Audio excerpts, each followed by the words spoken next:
तो यार ये जो मानव है, इस मानव की स्टार्टिंग में हम देखते हैं एक बूढ़े आदमी को जो कि किसी एक कॉस्मिक ओशन के अंदर बैठा होता है। उसके बगल में एक घोस्ट लेडी आती है। वो कहती है कि अराउंड 1000 साल से ऊपर हो चुके हैं, तुम अब तक इस वॉइड के अंदर फंसे हुए हो। तुम क्या वहाँ से वापस नहीं आना चाहते? क्या तुम थक नहीं गए हो? छोड़ दो, आखिरकार तुमसे नहीं होगा। तो मैं इंतजार कर रहा हूँ कि कब तुम मुझसे वो सवाल पूछोगी। तो भी क्या हुआ अगर मैं तुमसे सवाल पूछ भी लूँ? क्या डिफरेंस है मेरे पूछने या ना पूछने से? कोई भी एक माटी के मटके के लिए बार्गेनिंग थोड़ी ना करेगा जब तक कि वो सौदा जीवन और मृत्यु का ना हो। समझे मेरी बात? तभी एक फॉक्स लेडी उसे पकड़ती है कि तुम बजाओ ना बाबू, तुम क्या चाहते हो? ऐसी क्या टेम्परेरी रिस्ट्रिक्शंस है जो कि तुम हटाना चाहते हो जिससे तुम इमोर्टल बन सको और फिर जो चाहे वो कर सको? वो तो इमोर्टल बनना, मुझे इसमें कोई इंटरेस्ट नहीं है। मुझे इमोर्टल नहीं बनना, मुझे बस वापस अपनी दुनिया में जाना है। मैं वापस इस चीज से, इस चक्रव्यूह से एस्केप होना चाहता हूँ। मैं रीइनकार्नेट होना चाहता हूँ। ओह, तो तुम रीइनकार्नेट होना चाहते हो बाबू? ओके ओके, तुम्हें याद भी है कि तुम कितने जिए थे? वो कहता है कि वेल शायद हजारों सालों तक तो मैं जी ही चुका हूँ। मैं भी 999 लिव, यानी 1000 साल में बस 1 साल कम। उधर क्या क्या मजाक करी हो? इतना सारा टाइम मैं जी चुका हूँ, इतनी बार मैं मर के जी चुका हूँ। मतलब हाँ, इस समय मैं क्या तुम्हारी जिंदा तो कर दूंगी और साथ में मैं तुम्हारी यादों को भी तुम्हारे पास रखूंगी जिससे तुम्हें याद रखे तुम एक इमोर्टल हो। उधर हाँ, ये डील तो बढ़िया है, पर मैं तुम्हें भेज तो रही हूँ, परंतु मेरे ये एक शर्त है। मैं चाहती हूँ कि तुम 12 सुप्रीम आई ड्रॉप्स है जो मोर्टल वर्ल्ड में है वो मेरे लिए लेके आओ। उधर ठीक है, पर इस समय मैं चाहता हूँ कि मैं उम्र 20 साल से शुरू करूँ। उधर ठीक है, और वो वहाँ पे उसे भेज देती है। हम देखते हैं एक बीच के किनारे जहाँ पे कुछ लोग कहते हैं कि आज बातचीत करने का कोई फायदा नहीं है डोंगफेंग, क्योंकि बातचीत अब खत्म हो चुकी है। वो कहता है कि यार कि ये पता नहीं ये लोग पिछले 3 साल से मेरे पीछे क्यों पड़े, अब मुझे निकलना होगा, ये फिर से मेरे पीछे आ गए। तुम लोग मुझसे क्या चाहते हो? मैं तुम्हें नहीं दूंगा। मुझे इस चाबी को, इस भाग्य की चाबी को अपने पास से रखना है। वो कहता है कि वो सीक्रेट केव की चाबी हमें दे दे और उसके ऊपर अटैक करते हैं। पर तभी वहाँ पे एक लाइटनिंग आती है।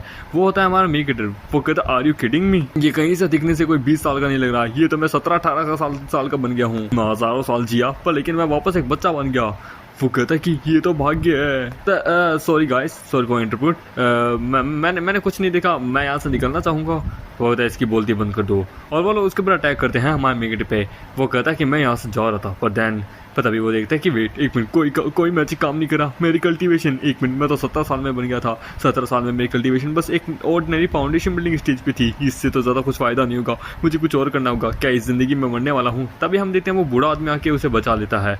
वो कहता है कि अरे लगता है तुम अब बनना चाहते हो। मैं बस अपनी टेक्निक बोला हूँ, पर अपनी तलवारबाजी की टेक्निक नहीं, और अपनी तलवार को वहाँ कंट्रोल करता है। होता है कि अब मुझे बस डर इस बात का था कि मैं अपने 5 एलिमेंट स्वॉर्ड को कैसे इस्तेमाल कर पाऊंगा, पर लेकिन लगता है कि नहीं, मैं यहाँ पे वो कर सकता हूँ। यानी कि कल्टीवेशन की जर्नी यहाँ पे जो होने वाली है वो सबसे बेस्ट होने वाली है। देन अब ये बंदे गए और उनके ऊपर अपनी तलवार से अटैक करता है। वो लोग भी उसके ऊपर अटैक करते हैं। वो कहता है कि मैं तुम्हारे मामले में इन्वॉल्व नहीं होना चाहता था, पर लेकिन एक बूढ़े आदमी ने मेरी जान बचाई है और तुमने जबरदस्ती मुझे इस मामले में घसीट दिया। दिन अब मेरे पास कोई चॉइस नहीं है, और वो उन सबको मार देता है। वो कहता है काम हो गया, तुम्हारा शुक्रिया स्वॉर्ड। और तभी वो स्वॉर्ड जाके उस बूढ़े आदमी को लगती है। वो कहता साले, वो कहता है कि सॉरी मुझे माफ करना। वो कहता कोई बात नहीं, मैं समझ सकता हूँ, मेरे पास वैसे भी ज्यादा जिंदगी नहीं बची है। सुनो, ये है बिल्डिंग नंबर 57 की, इंकिंग लिंग रोड के बिल्डिंग की 91 नंबर माले की चाबी, तुम ये रख लो। ये सुन के वो कहता है कि क्या? अरे भाई साहब, मैं इस बड़ी जिम्मेदारी को नहीं उठा सकता, मुझे डर है कि मैं इसके लिए काबिल नहीं हूँ। होता नहीं, वो लोग मेरी इंतजार कर रही है, मुझे जाना होगा, और जो वहाँ पे है वो तुम्हारा इंतजार कर रही है। ये सुन के वो कहता है क्या? कौन? किसकी बात कर रहे हो? हे, अरे यार ये तो मर गया। खैर कोई ना, इस वक्त मेरे पास और भी इम्पोर्टेंट थिंग है।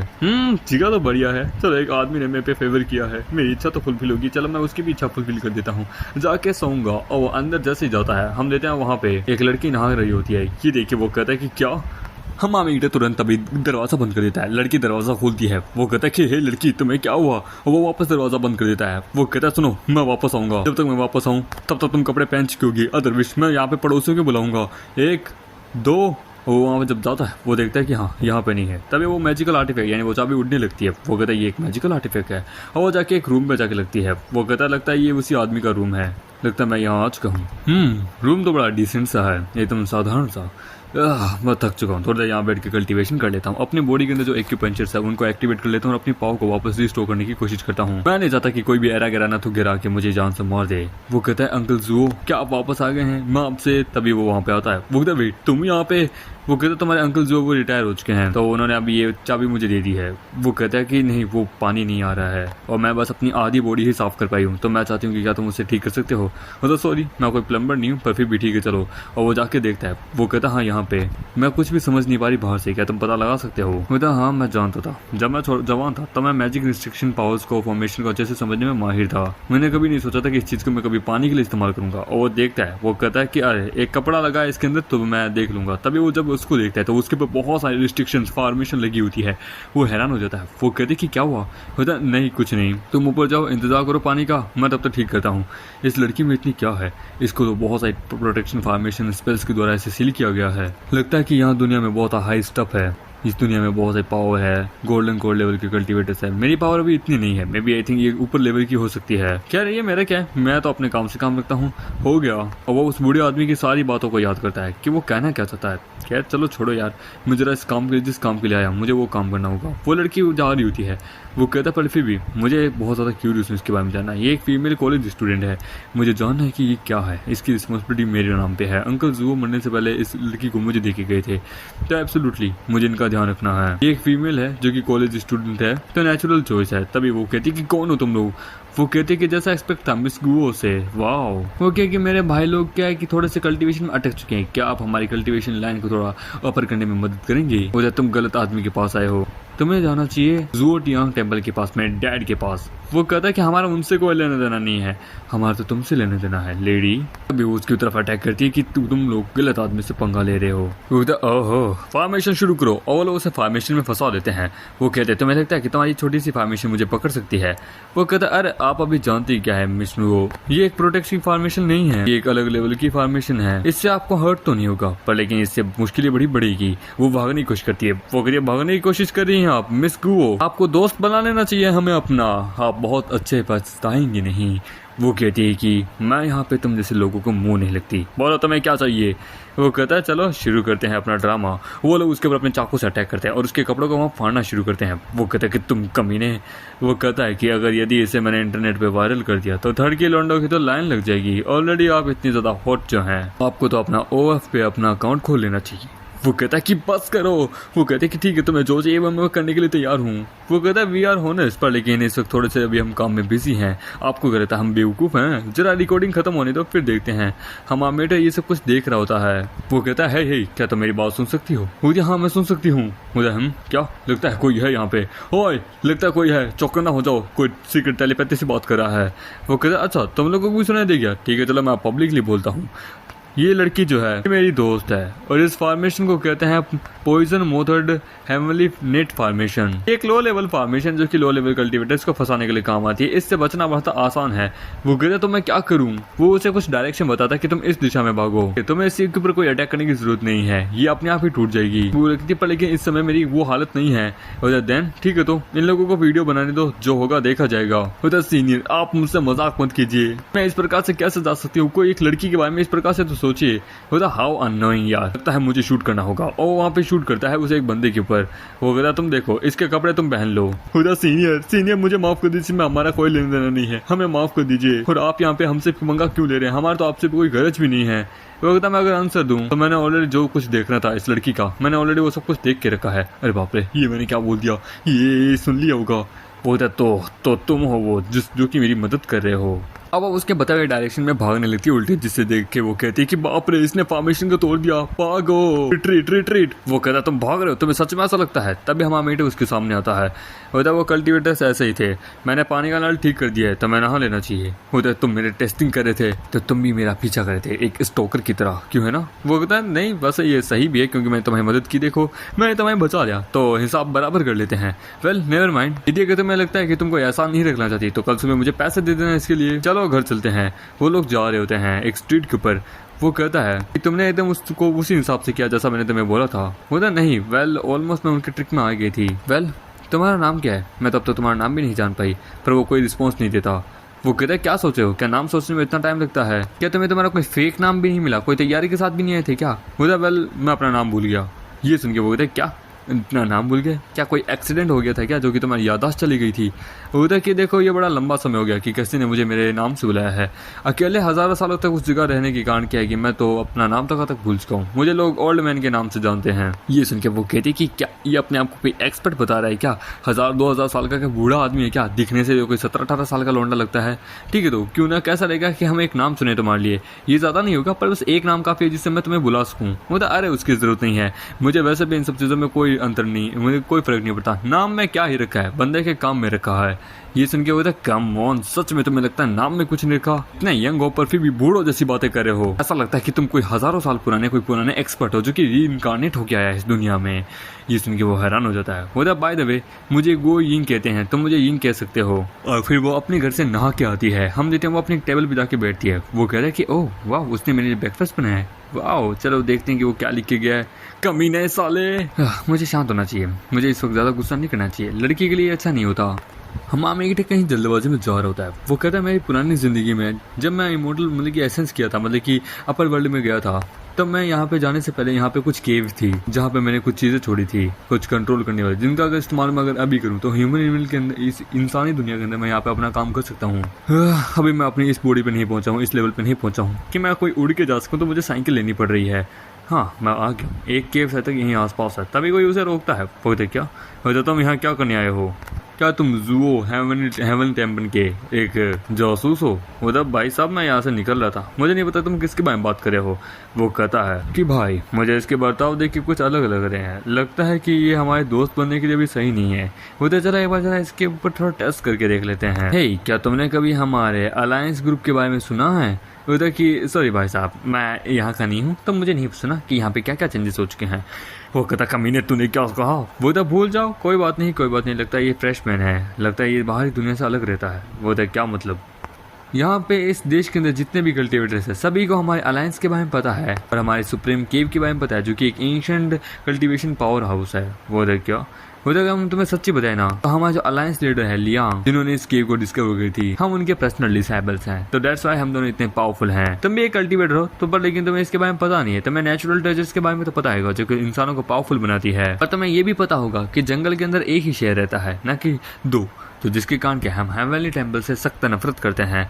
ये नामुमकिन है कि बिना ट्रेजर्स के वगैरह के तुम कल्टीवेट कर पाओ। ये तो किसी का लक ही होता है कि किसी के पास कोई परमात्मा का दिया हुआ चूजन वन की तरह एक ब्लेसिंग हो। सब चूजन वन नहीं होते। भाई भाई मेरी बात सुन। वो तो क्या हुआ, क्या सोचे हो? होता भाई सुनो, अगर ये चलो वहाँ का नहीं है, ये कह रहा है ये वहाँ का नहीं है, तो फिर भी क्या होता है? तो अगर हम इसे मार दें तो किसी को क्या पता चलेगा? कह देंगे कि ये जूओ टेम्पल का एक डिसेबल था, स्पाई था। होता ब्रदर हमने कुछ सोचा है, तभी हम आमेटे उसकी छाती के आप अपनी तलवार कर देते हैं कि सोचना भी मत अपनी गंदी हरकतों को, अपने गंदे प्लान को मेरे पे इस्तेमाल करने की। वो कहता कमीने, वो कहता है कि तुम मुझे मारना चाहते हो, देन मैंने तुम्हें मार दिया तो मैं कमीना हो गया। और वो वहाँ पे अपनी पावर को रिलीज करने लगता है और वो एक उसके सामने एक मॉन्स्टर बन जाता है। वो कहता है एक मिनट, ये टेक्निक तो कहीं जाने पहचाने लगती है, ऐसा क्यों लगता है कि इस टेक्निक मेरे दिमाग में आई थी? वो कहता है कि यह सुप्रीम टेक्निक समझे, इसके सामने कोई नहीं टिक सकता। तुम एक न्यूली कल्टिवेटर, मैं तुम्हें सिखाऊंगा कि आखिरकार दूसरों के सामने कैसे बिहेव करते हैं। वो कहता है कि ऐसा लगता है कि ओ ये तो वही टेक्निक है जिसको मैंने मजाक में लिखा था। भाई मैंने कभी एक्सपेक्ट नहीं किया था कि इन जैसे एक कमजोर कल्टिवेटर मेरी टेक्निक का इस्तेमाल करके इतने पावरफुल बनेंगे। वो कहता तो मेरे इतनी टेक्निक्स को, इतने सारे अटैक्स को तू डॉज कर लिया, पर अब कैसे बचेगा? तूने ये एक्सपेक्ट भी नहीं किया होगा। वो सच में मैंने एक्सपेक्ट नहीं किया था कि कोई मेरे फेंके हुए कचरे को इस प्रकार से उठा के उसे कल्टीवेट कर लेगा। तो पर लेकिन मैं बता दूं, मुझे इसका वीक पॉइंट पता है, और उसकी छाती पे हाथ रख के उसके एक्यूपेंचर पॉइंट को दबा देता है, जिससे हम देखते हैं वो दूर जाके गिरता है, उसकी अंदरिया बाहर आ जाती है। और ये सब कुछ हमारे एक वास्तव में उसको बता रहा होता है। ये सुन के वो कहती कि सच में? वो था हाँ, कुछ सीक्रेट मैनुअल्स है, कुछ एलिक्सर्स हैं जो कि मेरे तो किसी काम के नहीं थे, पर लेकिन वो शायद तुम्हारे काम आ सकते हैं। वो वहाँ पे उस मैनुअल को पढ़ने लगती है जो कि उसने लिखा था। वो पढ़ती है कि सच में ऐसे ऐसे सीक्रेट्स हैं। देखने से ऐसा लगता है कि किसी ने मजाक में ये सब लिखे थे। वो कहता तुम्हारा टेस्ट अच्छा है। हाँ ये सब मैंने ही लिखे थे मजाक में। वेल बाय द वे, क्या तुमने कभी फेयरी अलायंस एंड ज़ुओटियांग टेम्पल के बारे में सुना है? ये सुन के उठ दिया हाँ मैंने इन दोनों के बारे में सुना है और ये कितना स्ट्रेंज है कि यहाँ पे एक कल्टीवेटर ऐसा है जिसे इन दोनों के बारे में नहीं पता। सच में मैं जानना चाहूंगी तुम कहाँ से हो, किस दुनिया में जीते हो यार। बता नहीं माइंड, बस मुझे इसके बारे में बताओ। मैं फेरी अलायंस को डिस्ट्रॉय करना चाहता हूँ। और तुम्हें क्या लगता है, क्या अगर हम लोग ज़ुओ टियांग टेम्पल को ज्वाइन कर ले तो क्या हम उनको डिस्ट्रॉय कर सकते हैं? उधर कि तुम्हें पता भी है तुम क्या कह रहे हो? उधर हाँ, मैं कह रहा हूँ कि हम फोर्स को ज्वाइन करते हैं ज़ुओ टियांग टेम्पल के साथ and then destroy fairy alliance. और क्या? वो कहता मैं एडमायर करने लगी हूँ तो मैं स्ट्रेंथ को, बट लेकिन तुम बस एक फाउंडेशन बिल्डिंग स्टेज के एक कल्टीवेटर हो। तुम्हें सच में ऐसा लगता है तुम उसे डिस्ट्रॉय कर सकते हो? तो मुझे ज्वाइन करना है, मुझे बताओ मैं क्या करूँ? तो देखो मेरा मतलब ये है कि तुम पहले पानी पियो, ठीक है, और ठंडे दिमाग से सोचने की कोशिश करो। तुम्हें सच में ऐसा लगता है कि एक फाउंडेशन बिल्डिंग स्टेज का कल्टीवेटर उनकी हर प्रॉब्लम को सॉल्व कर सकता है, उन दोनों को डिस्ट्रॉय कर सकता है? तो उसकी चिंता तुम मत करो, मेरे पास एक खुद का एक अलग रास्ता है। वो कहता है कि हे क्या हुआ, तुम चुप क्यों हो गई?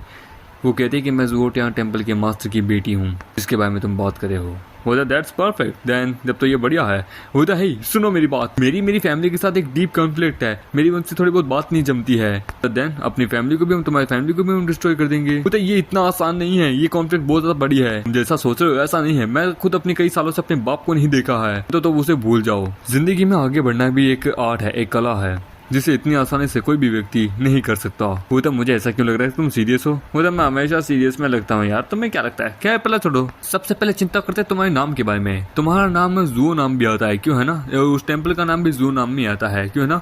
तो हमें सबसे पहले उसका ऐसा कुछ करना होगा कि तुम्हारा नाम ना है। वो कहता नहीं ऐसा मत करना। ठीक है तो चलो कुछ और तरीका सोचते हैं। हाँ ऐसा लगता है तुम्हें इस वक्त बहुत कुछ पता है, तो तुम्हारी नॉलेज मेरे लिए बहुत काम आएगी। कैसा रहेगा तुम मेरे प्लान को लीड करो? बोलते अच्छा ठीक है, अब मैं तुम्हें ज्वाइन करने के लिए तैयार हूँ। एनीवेज मेरे पास एक फुल बॉडी टेक्निक वाली, डिफेंस टेक्निक वाली एक आर्ट है। ऑर्डिनरी पीपल जो है ना वो मुझे कभी हर्ट नहीं कर सकते। चलो तुम्हारा प्लान बताओ मुझे। बोलते ठीक है तो मेरे साथ आओ, हम लेते हैं फेरी अलायंस टेम्पल की ब्रांच में जहाँ पे वहाँ मेगेडोर ने सीधा धाबा बोल दिया होता है। वो कहता तो ये है तुम्हारा प्लान, डायरेक्ट धाबा बोलना? वो कहता हाँ, क्योंकि मैं कभी भी पीठ पीछे बात नहीं करता, मैं डायरेक्ट धाबा बोलता हूँ। और मामेट अपने पाव का इस्तेमाल करके वहाँ पे बहुत सारे बंदों को ऐसा ही पछाड़ के रख देता है। हमारे जो वहाँ पे एक यिंग होती है वो कहती है कि मैं हमेशा से कल्टीवेशन करती आई हूँ, पर लेकिन ये एक रियल लाइफ एक्सपीरियंस मुझे आज मिलेगा अपनी सारी प्रैक्टिसिंग को यहाँ पे निकाल के। और हम देखते हैं वो उनके ऊपर अटैक करती है। वो कहती है कि मैं बताना चाहती हूँ जो मेरे आसपास के लोग हैं वो मुझ पर भरोसा कर सकते हैं जब तक मैं उनके आसपास हूँ। वो कहता बस इतना ही करो, अब हमें यहाँ से निकलने का कोई रास्ता देखो। ये सुन के बोलते क्या अच्छा ठीक है, अचानक से हम क्यों भागे? वो कहता हमें जितना काम करना था हमने कर लिया, वो तो बस एक ब्रांच थी, हमें मेन हेडक्वार्टर से लड़ना है। वो कहता है तो तुम अब आगे क्या चाहते हो? तुम्हें पता था कि वो एक ब्रांच थी तो तुमने हमें सीधा धाबा क्यों बोल दिया? वो ऑफ कोर्स मेन ब्रांच में बहुत पावरफुल लोग है, तो मैं पागल थोड़ा ना हूँ। वेल ये ड्रेस तो बड़ी प्यारी लग रही है, किसने दी? वो तो मेरी एक दोस्त ने दी थी। वेल इस ऑपरेशन का तुम पॉइंट क्या कहना चाहते हो? तो बस यही है कि यदि अगर शिकार को पकड़ना है तो शिकार का पीछा करने से अच्छा शिकार को अपनी तरफ अट्रैक्ट करो। ये सुन के वो कहती कि तुम्हारे कहने का मतलब है मेरा बाप, तुम चाहते हो कि मेरा बाप मेरे को ढूंढने आए? अबे पागल हो क्या? वो कहता एब्सोल्युटली। वो कहता तुम कुछ ज्यादा सोच रहे हो, मेरे बाप को तो ये भी नहीं पता कि मैं कहाँ रहती हूँ। वो तो देख लेंगे, क्योंकि ऐसा कौन सा बाप है जिसे अपनी बेटी के बारे में नहीं पता। अभी वहाँ पे नॉक होता है। वो कहता है कि चलो जाओ, मैं तो मेरे अपने दिमाग के अपने टेलीपैथी के द्वारा मैं तुम्हें बताता रहूंगा कि तुम्हें क्या क्या कहना है। वो कहते हैं कि सर मैम पैकेज। वो कहता लगता है कि कोई और ही आया है, ये तो पैकेज वाला था। तभी हम देखते हैं वहाँ पे आता है उसका बाप, जिसको देख के वो डर जाती है। वो कहता है कि ओह क्या बात है, मुझे खुशी है कि तुम्हें याद भी है कि तुम्हारा एक बाप भी है। वेल मेरा एक सवाल है, फेरी अलायंस में तुम क्या करने गई थी? वो तो एब्सोल्युटली एक कॉमन शेयरिंग हेट्रेड को फैलाने गई थी। ये यही वो बात कहती है। वो कहती है नॉनसेंस, तुम्हें सच में ऐसा लगता है कि मैं पागल हूँ? तुम्हें सच में ऐसा लगता है कि मैं फेरी अलायंस के साथ वार करूंगा? इस समय मुझे सबसे पहले तुमसे डील करनी है। इन सब चीजों को साइड में रखो डैड, सबसे पहले आपको इस वक्त ध्यान देना होगा कि जो फेरी अलायंस जो है ना वो गोल्डन कोर के ऊपर अच्छे से ध्यान दे रही है, वो आगे निकलने की कोशिश कर रही है। वो कहता ओह मेरी प्यारी बच्ची मुझे एडवाइस देने की कोशिश करी है। तभी हम देते हैं उसे महसूस होता है कि वेट एक मिनट, कौन है सीधे जो कि इसे आखिरकार एडवाइस दे रहा है? अच्छा मैं समझ गया, ठीक है सर समझ गया, मैं सर्कुलेशन में जा रहा हूँ साथ देने के लिए, उसके बाद जब मैं वापस आऊंगा तो मैं फेरी अलायंस को मिटा दूंगा। होता है कि डैड क्या हुआ, सच में यूजफुल है? होता है बेटा मुझे तुम पे गर्व हो रहा है सच में, कि जो भी एक्सपर्ट है ये तो सच में कमाल के, मेरी 10 साल की मेहनत काम आई। फिर सेक्टर के अंदर जहाँ पे उसका असिस्टेंट कहते हैं कि आप सच में ऐसा करने की कोशिश कर रहे हैं? वो कहता हाँ मैं ऐसा करना चाहता हूँ, और मैं जानता हूँ तो इसको लेकर चिंता में हो कि कहीं कोई हमारे बाप बेटी के रिलेशनशिप के कोई इस्तेमाल तो नहीं करना एक वेपन के रूप में। व्हाट इफ अगर मैं खुद ये चाहूँ तो तुम क्या कहोगे इसके बारे में? मेरे सर्कुलेशन के लिए तैयारी करो। वो सर्कुलेशन में जाने कहने लगता है, सभी डिसेबल्स का आगे झुक जाते हैं कि मास्टर आपकी जर्नी अच्छी हो। वो कहता है सभी लोग वापस चलो। मेन हॉल के अंदर जब वो जहाँ आता है तो वो कोई कहता है कि एल्डर लिंग आप वापस आ गए, और वहाँ होती है हमारी मेकेट की वहाँ पे होती है गुइंग।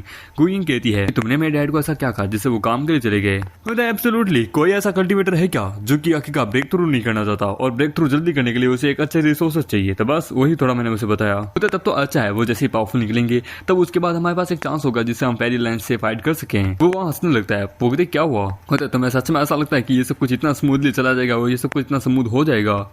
तुम्हें बस इतना पता है कि वो सर्कुलेशन में गए हैं, जैसे उन्होंने मेरी बात सुनी।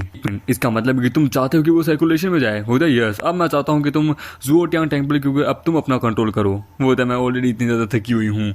वो कहता है कोई और नहीं है जो कि आखिरकार ये कर सके सिवाय तुम्हारे। क्यों ना हम लोग भी कल्टीवेशन क्यों नहीं करते। सच बताओ ना, मेरी वहाँ कोई औकात नहीं है, इसलिए क्या है कि मेरी वहाँ पे कोई चांस नहीं कि मैं वहाँ कंट्रोल करूँ। वो कहता है कि कुछ प्रॉब्लम है अभी भी, जाओ जाके उनको कहो, मैं भी आई थिंक वो तुम्हें करने देंगे। वो कहते ये जगह आपसे बिलोंग नहीं करती है मैडम। वो कहती कि मेरी मदद करो तो इसे मेरा बनाने के लिए। होता नो वे, मैं ऐसा नहीं कर सकता, आपके भाई लोग नहीं मानेंगे। वो कहता है पर लेकिन आप तो हैं, आपकी बात तो सभी मानते हैं, यदि अगर मैं आपको कंट्रोल कर लूँ अंकल लियांग तो फिर। वो कहता है कि मैं नहीं करूँगा आपकी मदद।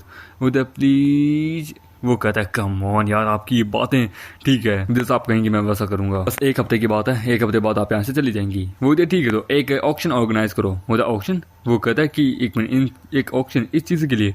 और जैसे ही देखता है वो कहता है इतनी सारी टेक्निक ये आपके पास कहाँ से आई। वो तो मेरा फ्रेंड है जो कि मुझे देके गया था, ये ज़्यादा इंपॉर्टेंट नहीं है, इंपॉर्टेंट ये है कि इनमें से कुछ आइटम जो है ना वो फेरी अलायंस से हमने चुराए हैं। वो कहती क्या आप कोई आग में हाथ डालने की कोशिश कर रहे हैं क्या, आपके डैड अभी भी सर्कुलेशन में गए हैं, आप तो युद्ध खड़ा करने की सोच रहे हैं। वो तो डोंट वरी अंकल लियांग, मैंने ऑलरेडी सारे अरेंजमेंट करके रखी है, आपको बस वो करना है जैसा मैं कहती हूँ। ये सुन के वो कहता है कि मैं नहीं जानता कि आप अपने दोस्त के ऊपर कितना भरोसा करते हैं, बट लेकिन आपको ये याद रखना होगा कि ये टेंपल जो है ये आपके पिता का है, यहाँ पे हम लोग सिर्फ उनकी ही बात मानते हैं और ये उनका ही है। वो कहता है कि तो मैं क्या करूँ इसमें। ऑलराइट ठीक है, मैं इन सब चीजों का ध्यान रख लूंगा, बट इफ इसका जो अंजाम निकलेगा ना वो और भी बहुत ज्यादा बदतर निकलेगा, इससे बस हमारे टेंपल को कुछ नहीं होना चाहिए। यदि अगर ऐसा कुछ हुआ तो याद रखना मैडम, मैं भूल जाऊंगा कि आप मेरे मास्टर की बेटी हैं क्या। हम देते हैं एक बड़े से आलिशान घर में जहाँ पे एक बंदा कहता है चैंग तुमने सुना ज़ुओटियांग टेंपल जो है ना वो एक ऑक्शन रिलीज कर रहा है। तो मैंने भी सुना कि उसके अंदर तो फेरी लाइन्स के कुछ आइटम्स भी है। वो कहता है 3 आइटम है उनके। तुम्हें लगता है क्या कि फेरी लाइन्स के लोग इतनी आसानी से उनको छोड़ देंगे। भाई उनके पास गोल्डन कोड लेवल की भी मास्टर्स है, तो उनके पास इतनी टेक्निक कहाँ से आ गई ज़ुओटियांग टेंपल के पास। वो लोग तो आग से खेल रहे हैं, तुम्हें क्या लगता है। वो कहता है कि जो होगा देखा जाएगा, मुझे इन सब चीजों के बारे में कुछ नहीं पता, ना ही मुझे उन गोल्डन कोड मास्टर से कोई लेना देना है, हमें बस अपना फायदा देखना है। वो कहता सही कहा, इससे जो हमें प्रॉफिट होगा वो एक अलग ही लेवल का इनविजिबल होगा। चलो चलते हैं। हम नीचे मामीटर बैठा होता है। वो कहती चलो समय आ गया, तो वो मास्क पहन के बाहर आता है और उन दोनों के बीच में जाके बैठता है। वो कहती ये भी बिक गया, ये भी बिक गया, ठीक है तो अब मारी है द विंड ब्रेकर स्क्रोल के बारे में। ये बड़ी कमाल की लाइटनिंग स्क्रोल है। इसके ऑक्शन की शुरुआत हम करेंगे 1 स्पिरिचुअल स्टोन से। हम इसे कैश में नहीं लेंगे, बस स्टोन। होता मैं 10 दूंगा। एक आदमी कहता है। वो कहता है ये आदमी तो लियांग यूंग है ना, हाँ elder of the fairy alliance. तुम्हें क्या लगता है क्या ये असली है या नकली। वो कहता है पता नहीं, शायद तक ये अगर बैट कर रहा है तो मे बी आई थिंक असली हो भी सकता है, लेकिन अब ये बिड कर रहा है तो मुझे नहीं लगता कि कोई और बैट करेगा क्या। हमारा कहता है 100। ये सुन के वो कहता है भाई मैं तेरे को एक एडवाइस दूंगा, प्लीज बिड मत कर भाई, तू आग से खेल रहा है। वो कहता है ठीक है तो 150। ये सुन के वो कहता है 150। भाई देख 150 बहुत ज्यादा होते हैं, तूने 100 लगाए उसने 150 लगाए हैं। स्पिरिचुअल स्टोन जो है ना वो बहुत महंगे होते हैं, एक स्पिरिचुअल स्टोन मिनिमम 1 लाख का होता है। वो कहती तो ठीक है ये बिक चुकी है, तो बड़ी सब खत्म हो गया, तूने उसके अगेंस्ट में करने की कोशिश की है। हमारे मेकेटर ने 1000 लगाए होते हैं उसके अगेंस्ट में, 150 के अगेंस्ट में। वो कहता ठीक है तो नेक्स्ट आइटम। वो फिर से कहता है 1000। वो कहता है क्या बेचने। वो कहता है 1000, इसके वाले के 1000 और अगले वाले के भी 1000। ये सुन के वो कहते ठीक है तो बिक गए, तीनों के तीनों प्राइजेस बिक चुके हैं। वो कहता है कि ज़ुओटियांग टेंपल और ये इन दोनों को मतलब कि क्या बोलता है डिस्टर्ब करने की कोशिश करा, ये आदमी तो गया। हम देते हैं एल्डर उसके बगल से निकलता है। वो कहता है कि 3000 स्पिरिचुअल स्टोन सर प्लीज आप इसका इस्तेमाल कर सकते हैं। वो डायरेक्टली उसे दे दो। वो क्या वो तो हाँ डायरेक्टली उसे दे दो। हम देते हैं वो तीनों किताबें उसे दे देते हैं और मामीटर चलता बनता है। वो एल्डर उसके पीछे होता है, एल्डर गाड़ी में होता है। वो कहता है कि लगता है वो गाड़ी के थ्रू जा रहा है, हम इस अपॉर्चुनिटी को खो नहीं सकते, उसका पीछा करो। हम देते हैं वो उसका पीछा करने लगते हैं। वो कहता सब तैयार है, वो सब तैयार है। वो ठीक है तो मुझे वहां लेके चलो। हम मामीटर एक कारखाने में आता है। वो कहता है एल्डर वो यही है। वो एब्सोल्युटली एक सिंगल पर्सन यही है। वो यहाँ पे कोई ट्रैप तो नहीं है। वो नहीं। वो फाइनली वो आ गए। वो मेरे दोस्त 3000 स्पिरिचुअल स्टोन कोई छोटी अमाउंट नहीं होती, तुम क्यों हमारे फेरी अलायंस के अगेंस्ट में जाने की कोशिश करे हो। वो कहता है कि क्या मैंने क्या गलत किया, मैंने तो बस चीजें ही तो खरीदी है। वो कहता है मैं ये चाहूंगा कि आप प्लीज ये चीजें मुझे दे दीजिए। वो कहता है क्या तुम मुझसे चोरी करने की कोशिश करे हो, कभी नहीं दूंगा। और वो दूर जाके गिरता है। वो कहता है कि बॉस ये बंदा सच में, इसके पास 3000 स्पिरिचुअल स्टोन आए कहाँ से। वो कहता है कि कहीं ये कोई स्पाई तो नहीं है, ये कहीं वीक होने का पैटर्न तो नहीं करा, कोई ट्रिक। होता मुझे जरा चेक करने दो, मेरे पास एक्सपीरियंस है। और उसके ऊपर अटैक करता है तो वो वहां पे उसे मार देता है। वो कहता है कि बॉस ये तो एक ऑर्डिनरी ह्यूमन था, बॉस ये एक ऑर्डिनरी ह्यूमन था, यदि अगर ही कल्टीवेशन एसोसिएशन को अगर इस बारे में पता चला तो हम तो गए। वो कहता है कि जल्द से जल्द यहाँ पे जितनी भी चीजें एविडेंस है सब मिटा दो, अगर उन लोगों को पता चला तो हमारा फेरी अलायंस गया। वो कहता है ठीक है, तो बॉस हमें तीनों चीजें मिल गई है। वो कहता है देन डिस्ट्रॉय कर दो ये सब कुछ। वो वहाँ पे डिस्ट्रॉय कर देते हैं और ये सब कुछ कैमरे में रिकॉर्ड हो जाता है। वो कहता है वेल डन। वो कहता है सारा एविडेंस हो गया रिकॉर्ड। वो कहता है एवरीथिंग। ये देखिए वो कहता है ठीक है, तो अब बस जल्द से जल्द इसे अपलोड कर दो, फिर उसके बाद मैं देखना चाहूंगा फेरी अलायंस क्या करती है। और इन सब चीजों के बारे में अगले दिन न्यूज में आ जाता है कि कुछ कल्टीवेटर्स ने मिलकर एक निहत्थे आदमी को जान से मार दिया। वो कहता है टाइम हो गया, चलो खाना खा लेते हैं। वो कहता है बस अभी न्यूज देख रहा हूँ। ओह तो तुमने खाना बना लिया। न्यूज एंकर बता रही थी कि एक मर्डर केस है जिससे रिलेटेड फेरी अलायंस का कुछ लेना देना है। हमारे जो टीम है वो इसके बारे में इन्वेस्टिगेशन कर रही है, ये रिकॉर्डिंग किसने की उसके ऊपर भी इन्वेस्टिगेशन कर ही रहे हैं। वो तो सच में ये तो बड़ा कमाल का, मजा आ गया दोस्त। वो कहता है ये सब तो बस एक छोटी सी चीज थी। वो तो सही कहा, इस प्रकार से फेरी अलायंस तो धीरे मारी जाएगी। होता है कि एल्डर एकदम सही कह रहे हैं, यदि अगर एक बार ये न्यूज पूरी तरीके से हो गई तो ऑलमोस्ट सब कुछ काम खत्म, एकदम हमारा काम पूरा हो जाएगा। फिर मैंने न्यूज देखी, कल्टीवेशन एसोसिएशन है ना, वो क्या कर रहे हैं इस वक्त अपने लोगों को भेज रहे हैं इन सब पूरी सिचुएशन को जांच पड़ताल करने के लिए। ऑफ कोर्स हम जानते हैं कि अब वो आगे किसके पास आएंगे, फिर बाद में लॉ जो है ना कानून उनको सजा देगा। फेरी अलायंस तो गई। वो कहता है कानून काफी नहीं है। वो कहता है क्या मतलब। वो कहता है आज के समय में कानून को खरीदा भी जा सकता है, बस अपनी मुंह मांगी कीमत बोलो। कानून में बैठे लोग हैं ना, उनको खरीदना बड़ा आसान है। तुम्हें लगता है कि फेरी अलायंस इतनी आसानी से ये सब कुछ होने देगा? फिर जरा तुम खुद सोच के देखो, यदि अगर एक बार फेरी अलायंस खत्म हो गया तो फिर उनकी जगह का क्या होता है, क्या मतलब। वो कहता तुम समझे नहीं। वो कहता नहीं मैं समझा नहीं। अरे यार तुम समझे नहीं, फेरी अलायंस जो है ना वो जिस जगह पे है, जब फेरी अलायंस पूरी तरह से तबाह हो जाएगी तो वो जगह तो खंडर बन जाएगी, तो उसे खंडर बनने से अच्छा हम उसे अपने पास ले लेंगे।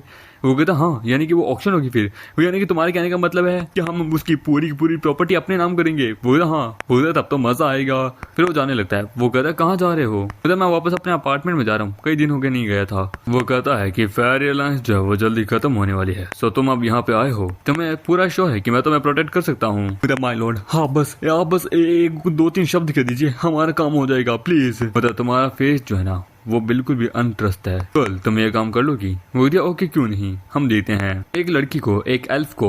और फिर हम देते हैं कुछ दिनों पहले का सीन दिखाया जाता है जहाँ पे वो जो लड़की है ना वो बहुत सारे लोगों को जान से मार रही होती है। वो कहती है कि ये तो बहुत आसान है। एक मिनट रुकना जरा, मेरे पास मैसेज आया है। अच्छा फेरी अलायंस जल्दी तबाह होने वाला है, मुझे आना होगा। ठीक है। और हम देते हैं वो वहाँ पे उन सभी अटैक्स को डॉज करके वहाँ उन सबको मार देती है कि मैं अभी चलती हूँ, मैं यहाँ पे तुम्हारी बकवास सुनने नहीं आई हूँ, समझी। The Holi medal please. Sir तक मेरे ख्याल से जुओटियांग का जो है ना ये टेम्पल ये सब उसने किया है। वो जो लीडर है ना उनका वो तो सर्कुलेशन में गया हुआ है। ये सब कुछ चीजें तब से शुरू हुई है जब से उसकी बेटी ने वहाँ पे उस पूरे टेम्पल को टेक ओवर किया है। वो था कि तुम्हारे कहने का मतलब है वो यिंग इतनी कैपेबल है। वो था एब्सोल्युटली वो इतनी कैपेबल है क्योंकि वो एकदम अपने बाप की तरह है। यदि एक बार मैं उसे पकड़ लिया तो फिर देखो मैं उसके साथ क्या हाल करता हूँ। सबसे पहले तो मैं उसके साथ कई रातें बिताऊंगा, फिर उसे जान से मारूंगा। फिर वो कहता है कि ठीक है बस करो। लियान तुम्हें एक बात को समझने की जरूरत है। सबसे पहले मैं यहाँ तुम्हें बचाने नहीं आई हूँ, उल्टा तुम्हारा बदला लेने आई हूँ। और वो वहाँ पे उसे मार देती है और वहाँ से चली जाती है। हम आमेडी कहते हैं कि तुम्हें वापस आने की जरूरत नहीं थी, वहाँ पे अभी भी बहुत सारे टेम्पल के अंदर काम था जो कि तुम्हें करने थे। वो क्यों मैं वापस क्यों नहीं आ सकती। अरे टेंशन मतलब वो सब मेरे अंकल संभाल लेंगे। तो ये कहना आसान है, एक आदमी पे अपने पूरा बोझ दे देना, पर करना बड़ा मुश्किल होता है। वो तो हाँ वो तो मैं जानती हूँ। तभी हम देते वहाँ कोई आता है। वो कहता है कि एक मिनट कोई आया। वो कहते एक्सक्यूज मी मैं यहाँ पे अपार्टमेंट के लिए आई हूँ, क्या आपके पास रूम है। वो कहता हाँ ये लीजिए आपका रूम, आपको ये रूम कैसा लगा। यदि अगर आपको ये रूम अच्छा नहीं लगा तो हम चेंज कर सकते हैं। बोलते कि नहीं ये ठीक है तो आप मुझे जू कहिए। ठीक है ठीक है बड़ा अच्छा नाम है। यदि आपको कुछ भी चाहिए तो मेरा रूम यही बगल में है, मुझे कह देना। और हम देते हैं वो वहाँ कल्टीवेशन करी होती है तो उसके अंदर हवस जाग रही होती है ऑटोमेटिक। एक दिन पहले का सीन। वो कहता है कि तुम्हें जाने की जरूरत नहीं है। बोलता पर लेकिन क्यों, मुझे जाके इन्वेस्टिगेशन करनी है, मुझे वो काम करना है जाके। वो कहता है तुम्हें पता है तुम्हारे बारे में मुझे एक चीज पता है जो कि बाकी नहीं देख सकते पर मैं देख सकती हूँ, एक लस्ट फुल एसेंस पर्ल जो तुम्हारे अंदर गया हुआ है। लुओ टियांग उसने फोर्सफुली उस स्ट्राइक को तुम्हारे पर मारा था जिसके कारण तुम मरने वाली थी ऑलमोस्ट। तो आप चिंता मत कीजिए, मैं वहाँ पे कुछ भी ऐसा रत्न सा काम नहीं करूंगी जिससे हम डिस्कवर हो जाएं। मेरी जो इंजरी है वो बहुत ज्यादा सीरियस है। तो फिर से सोच लो, क्योंकि यदि अगर वो पॉइजन तुम्हारे अंदर ज्यादा बढ़ गया और तुमने उस समय अगर किसी के साथ इंटीमेट नहीं हुई तो तुम एक्सपोज हो सकती हो, तुम एक्सप्लोड हो सकती हो 2 घंटे के अंदर। तुम यहाँ हॉल में रहो, पेपर वर्क करो, हमारे पास इलाज है तुम्हारे लिए। वो कहता माय लॉर्ड मैं कंट्रीब्यूट करना चाहूंगी, ये होली हॉल और आपके लिए अगर यूजफुल है तो मैं करूंगी, प्लीज। वो कहता ठीक है जाओ यार। वो कहता ठीक है। वहाँ पे उसका बंदा कहता है क्या मैं जाके इसे मार दूं? मुझे उसकी जरूरत नहीं, उसे जाने दो, कुछ ऐसा काम है जो कि मुझे इसके साथ करना है। और हम देखते हैं उसकी वहाँ पे हवस खड़ी हो रही थी, वो पॉइजन उसके अंदर जा रहा होता है। वो कहती कि मैं नहीं रुक सकती, मुझे करना है। हमामेड अपने रूम में कल्टीवेशन कर रहा होता है और हम देखते हैं फिर वो उसके अचानक से रूम में आती है तो वो वहाँ पे सो रहा होता है। हम देखते हैं वो उसके पास आती है। वो कहती लस्ट पल जो है टेक्निक एक्चुअली सर्वाइव कर देगी मुझे, पर लेकिन मुझे करना होगा जल्द से जल्द इसके साथ। वो उसके ऊपर आती है। वो कहती है हामिद क्या मैं इसे रोकूं, मैं क्या करूं? और वो वहाँ पे उसे किस करने लगती है और फिर उसके कपड़े उतारने लगती है। वो कहती है एनीवेज एक वर्जन आदमी के साथ मुझे ये सब कुछ करना होगा। और फिर वहाँ पे उसके कपड़े उतारने के बाद वहाँ पे वो सब कुछ उसके साथ करने लगती है कि अब मैं नहीं रह सकती, मुझे अपनी पाव को जल्द से जल्द एक्सप्लोर होने से रोकना होगा। वो कहता है यार मैं तो अपनी टेक्निक अब तक सेटिंग से फिनिश भी नहीं कर पाया, अगर मैं जल्द से जल्द फिनिश नहीं किया तो मेरे अंदर की क्यूआई जो है वो एक्सप्लोड हो जाएगी। मुझे कुछ रोकना होगा अपने आप को, इसको ये सब करने से रोकना होगा। मेकेटर और हम मेकेटर और वो दोनों आपस में चालू पड़ जाते हैं। क्या कमाल का सीन होता है जो कि ज्यादा दिखा नहीं सकता। और फिर उसको पेल पाल के मामे के बाद में जब बाहर आता है तो वो कहती कि हे क्या हुआ, तुम मुझे थके हुए दिख रहे हो, नींद नहीं आई थी क्या? होता नहीं, ऐसी बात नहीं है। वेल तुम इन सबको बचा के रखो, ये सारी पिल्स ना आगे हमारे फ्यूचर में काम आएगी। अरे यार ये मैं डेवलपमेंट के लिए खा रही हूँ। वेल सुबह मॉर्निंग में लेटर आया था, लियांग यिंग जो है ना वो मारा जा चुका है और जब मर गया इतनी आसानी से। चलो अच्छा है कोई ना, फेरी लाइन्स उसकी लाश को आके इकट्ठा कर लेगी कुछ ही दिनों में, जब हमारी ज्यादा प्रॉब्लम नहीं होगी। पर लेकिन उसकी डेथ यहाँ बड़ी अजीब हुई है।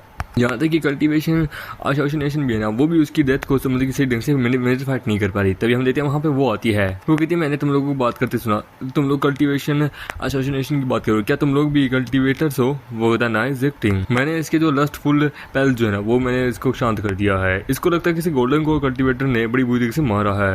वो डोंट बी अफ्रेड, हम तुम्हें नहीं मारेंगे। वो तेरी इतनी एबिलिटी भी है कि तुझे हर्ट कर सकती है। इसका लेवल तुझसे 2 लेवल आगे है और मेरे से 2 लेवल नीचे है। वो कहती है मैं क्या करूँ, क्या मुझे वही मूव चलना चाहिए? मैं इसको यहाँ से जा, वो कहती है कि मुझे यहाँ से जा रही हूँ, इसका फिलहाल मुझे कुछ काम है। तो टेंशन मत लो, ये कहीं नहीं जाएगी, ये वैसे भी यहीं रहेगी, तुम रात को आ जाना। वो कहता है देखो यहाँ पे ये कितना अच्छा खाना है। वो कहता है कि हे क्या तुम भी यहाँ पे आके खाना चाहोगी? वो उसे बुलाती है पर लेकिन वो वहाँ नहीं होती है, वो अपने कमरे में चली जाती है। और दूसरी तरफ एक सीन आता है जहाँ पे कुछ बंदे बैठ के बात कर रहे होते हैं। वो कहता है तो तुम रिप्रेजेंटेटिव हो ज़ुओ टियांग टेम्पल के? वो कहता है यस सर, मेरे मास्टर जो है वो इस सर्कुलेशन में और लेडी ने मुझ पर भरोसा करके मुझे भेजा है। वो तुम्हारा मतलब है कि वो तुम रिप्रेजेंटेटिव हो?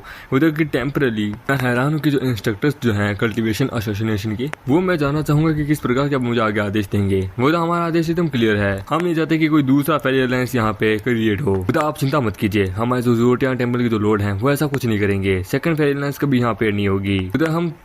हम तुम्हारी बात कर रहे हैं ना कि उनकी। वो कहता मैं गारंटी देता हूँ ऐसा कुछ नहीं होगा, ज़ुओ टियांग टेम्पल जो है वो कभी भी ऐसा काम नहीं करेगा, ये मेरा वादा है। मुझे गुड, मुझे तुम पे भरोसा है। वेल तुम्हारा जो लोड है वो ऐसा सर्कुलेशन में, तो क्यों ना कैसा रहेगा कि वो कभी बाहर ना आए और तुम ही पूरी टेम्पल को टेक ओवर कर लो। वो कहता है कि ठीक है। फिर जब मामा एक टीवी देख रहा होता है तो वहाँ पे हम देते हैं अपनी यिंग कहती है कि मैं जरा कुछ समय के लिए बाहर जा रही हूँ, वो एक गुड अपॉर्चुनिटी। वो कहता है लगता है ये वो मैंने कुछ करने वाली है। वो जानने लगती है कि इसकी पूरी बॉडी जो है वो डिफेंस आर्मर से भरी हुई है। सच में लगता है वो बाप अपनी बेटी से बहुत प्यार करता है। पर खैर कोई ना, मेरे लिए बड़ा आसान है इसे हराना। यदि सच में मैं किसी को मारना चाहूँ तो कोई भी मुझे नहीं रोक सकता। और वो उसके ऊपर अटैक करता है, पर तभी हम देखते हैं मामेट उसके अटैक को वहाँ डिफ्लेक्ट कर देता है। ये देख के वो कहती है कि ये कैसी आवाज थी। वो कहता है कि उसकी वेपन कंट्रोल करने की स्किल तो बड़ी कमाल की है, यदि अगर मैं नहीं होता तो यिंग पक्का इस इंजर तो हो ही जाती। वो होता है कि किसी ने लगता है नोटिस कर लिया, लगता है कोई तो है। खैर जो भी हो, पर लेकिन मुझे नहीं रोक सकता, मुझे अंडरस्टिमेट करना उसकी सबसे बड़ी गलती होगी। होता है इंटरेस्टिंग, ये फिर से चल रही है। तो वो अब वहाँ पे अपने हथियार से उसके नीचे वहाँ पे एक फॉर्मेशन लगा देती है। वो कहती है फॉर्मेशन, ओ नो मैं केयरलेस हो गई थी, और उसे वहाँ पकड़ने लगती है। वो कहता है इसे कहते हैं स्वॉर्ड मेरिडियन इमेजिनेशन फॉर्मेशन, तुम इसे तोड़ नहीं सकती, तुम यहाँ पे कुछ भी करो कुछ नहीं कर सकती। वो तो कि तो मैं क्या करूँ, तो अपनी आंखें बंद कर लो बस। बस मैं आ रहा हूँ। वो कहते क्या तुम मुझे यहाँ मरने के लिए छोड़ के जा रहे हो क्या? ये फॉर्मेशन जो है ना ये एक इल्यूजन क्रिएट करती है, इसका रियल वेपन जो है ना मुझे ढूंढना है। हमें यदि अगर इसके ब्रेक करना है तो मैं सबसे पहले अपनी आंखों को बंद करना होगा, अपने विजन को डिस्ट्रैक्ट नहीं होने देना है, बस अपने सेंस ऑफ ह्यूमर्स को एकदम अच्छे से कंट्रोल रखना। तुम्हें इसके बारे में चिंता करने की जरूरत नहीं कि इसे कैसे तोड़ना है, बस अपने अपोनेंट को हरा दो, काम हो गया। वो कहती कि यानी कि अब छुपने का कोई फायदा नहीं है। मिस गुओ सच में आप टैलेंटेड है, कमाल की सरप्राइजिंग वाली लड़की है। मुझे लगा था कि हम आपको पल भर में मार दूंगी, पर लेकिन सच में मैंने आपको कुछ ज्यादा इंस्ट्रूमेट किया। पता भी हम कहता है कि तुम इसे कभी नहीं मार सकती जब तक मैं इसके पास हूँ, और देखने से ऐसा लगता है कि तुम ये काम बड़ी जल्दी करना चाहती हो। वो कहती पर लेकिन मुझे अपना मिशन पूरा करना है। अब मैं जानती थी कि कोई इस लड़की को गाइड कर रहा है, पर कभी सोचा नहीं था कि वो तुम हो। वो कहता है हाँ, पर लेकिन अब तुम्हें ज्यादा जानने की जरूरत नहीं है, क्योंकि जो मरने वाला है उसे ज्यादा जानने की जरूरत नहीं होती। वो होती कि मरने वाला मैं यहाँ इसे मान गई थी और ये अब तक जिंदा है, तब मतलब कि मुझे अब इस दुनिया से डिसअपियर होना होगा। क्यों ना कैसा रहेगा कि हम एक डील कर लें, तुम इस प्रकार से दिखाओ कि मेरे सेक्टर को कि मैं मारी जा चुकी हूँ, ठीक है, और मैं ये मिशन नहीं कर पाई। वो कहते हैं क्या तुम मेरे साथ यहाँ पे कोई ट्रीट करने की कोशिश करो? मुझे बेवकूफ मत समझना, क्योंकि तुम्हारे शरीर के ऊपर मैंने हजारों सांप छोड़ के रखे हैं और वो उसे वहां पकड़ लेता है। वो कहता है इसे वापस लेके जाओ। वो कहता है कि कमीने आदमी मैं तुझे देख लूंगी। वो कहती है कि क्या तुम लोग कोई गे हो क्या? वो कहते नहीं, क्यों? होता तो तुम लोगों ने मुझे इस प्रकार से यहाँ बांध के क्यों रखा है? होता कि हम कल्टीवेटर्स हैं, हम कभी भी लस्ट वाली चीजों को अपने दिमाग में आने नहीं देते। और क्या पता तुमने कोई हिडन ट्रिक छुपा के रखी हो। होता वो कमीना कहाँ है? वो नहीं आया। देखो हम लोग कल्टीवेटर है तो हमें बैठ के बातचीत करना चाहिए, हम लोग रूम में चल के बात करते हैं। वो कहते हैं तुम बातचीत करने में बड़ी माहिर हो, तुम किसी भी रूम में जाके पता नहीं कहाँ पे क्या कोई हथियार इस्तेमाल करोगी, क्योंकि तुम्हारा कोई भरोसा नहीं है। और वो अंदर आता है, उसे कपड़ा देता है। वो कहता है बोलो जो मुझे जानना है, मुझे सब साफ साफ बताओ। होता तुम मुझसे क्या जानना चाहते हो, क्या पूछोगी तुम मुझसे? होता वही जो हर आदमी पूछना चाहता है पॉइंट ऑफ व्यू में। वो कहते हैं मैं हूँ एक डेथ सोल्जर, समझे, और मुझसे क्या सुनना चाहोगे? हमारा गोल तो एकदम सिंपल है। देखो तुम फेरी अलायंस से बिलोंग करती हो, क्यों ना कैसा रहेगा तुम ज़ोटियांग सेक्टर के यहाँ पे दोस्त बन जाओ तो कैसा रहेगा? वो कहता है कि एक जंगल में दो शेर कभी नहीं रह सकते, खजाना और गद्दी के लिए सभी लोग लड़ने के लिए तैयार होते हैं। वो कहता है वेल तुम्हारे लेग बड़े हॉट एंड सेक्सी है, प्लीज उनको कवर मत करो, मैं भूल जाऊंगा जो मैंने कहा। बोला तुम्हारे कहने का मतलब क्या है ठरकी आदमी? अगर मैं तुम्हें सच में बताऊं ना तो हमें बस केव चाहिए। यहाँ पे बहुत सारे बंदे हैं जो कि हीरो बनना चाहते हैं, उस केव के थ्रू बहुत पावरफुल बनना चाहते हैं। बोला हाँ वो तो मैं जानता हूँ। तुम्हें पता जब मैं उस केव के अंदर गया था तो मुझे ऐसा वैसा कुछ भी फील नहीं होता, मुझे तो वो केव एकदम साधारण केव लगी थी जहाँ पे मैं पहले भी अपना टाइम बिताता था। ये सुन के वो क्या वेट यानी तुम फेरी अलायंस के उस केव के अंदर गए थे? ये नामुमकिन है। पता है क्यों नामुमकिन है? मैं वहां से थोड़ी क्लासिकल टेक्निक्स एंड एलिक्सर्स भी लेके आया था। तो यार तुम सोच के देखो अदर विश में एक ऑक्शन कैसे होल्ड करता तुम लोगों को फंसाने के लिए। होता आई सी, लगता है कि तुम ज्यादा डीप में नहीं गए थे, वहां पे रेस्ट्रिक्शन एरिया लगा हुआ है उस केव के अंदर, उसे तोड़ने के लिए कुछ कंडीशन चाहिए। पता है तुम किसे लुक डाउन करियो? तुम्हें लगता है कि मैं रेस्ट्रिक्शन को नहीं तोड़ सकता? मैं वो सबसे पावरफुल आदमी हूँ जो कि रेस्ट्रिक्शन को बड़े आराम से तोड़ सकता है। सुन के वो कहती कि हे तुम दोनों किसके बारे में बात कर रहे हो? उधर ठीक है तो तुम यही रहो, मैं जरा चला अपने रूम के अंदर, तुम भाग नहीं सकती, मैं चला कल्टीवेशन करने। वेट क्या तुम मुझे नहीं मारोगे? तुम सच में सीरियस हो मुझे यहाँ रुकाने के लिए? बता एब्सोल्युटली, तुम्हारे पास और कोई चारा भी तो नहीं है। वो कहती कि मुझे समझ नहीं आ रहा तुम ऐसा क्यों कर रहे हो। वो होता क्योंकि ये मेरा अपार्टमेंट है, मैं वैसा इंसान नहीं हूँ जो कि अपने ही किराएदार को यहाँ से धक्का मार के निकाल दे। वो कहती मुझे सच्चाई बताओ। वो होता सच्चाई? कैसे सच्चाई? वो कहती कि मुझे कोई एग्जाम्पल दो, कुछ तो ऐसा दो जिससे मैं एक्सेप्ट करूँ। तो सिंपल है, मुझे डर है कि मैं तुम्हें खो ना दूं, क्योंकि तुम मेरे लिए बहुत ज्यादा काम की हो। तुम्हें पता है तुम और ये जो चावल का कटोरा है तुम दोनों में क्या कॉमन है?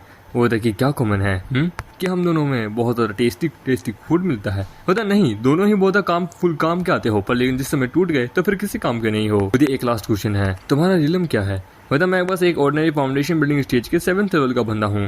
होता 7वें लेवल का बंदा, एक फाउंडेशन बिल्डिंग स्टेज, ठीक है, qi condensing stage, golden core stage, nascent soul stage, spirit transformation stage, और इससे भी एक अपर रिलम और है, और इनको भी लो, हाई और मिडिल के अंदर बांटा गया है। तुम जिस फाउंडेशन बिल्डिंग स्टेज की बात कर रहे हो, क्या तुम वही फाउंडेशन बिल्डिंग स्टेज पे हो जो कि इस दुनिया के हैं? वो कहता है कि हाँ, क्यों, तुम्हें क्या लगता है क्या डिफरेंस है?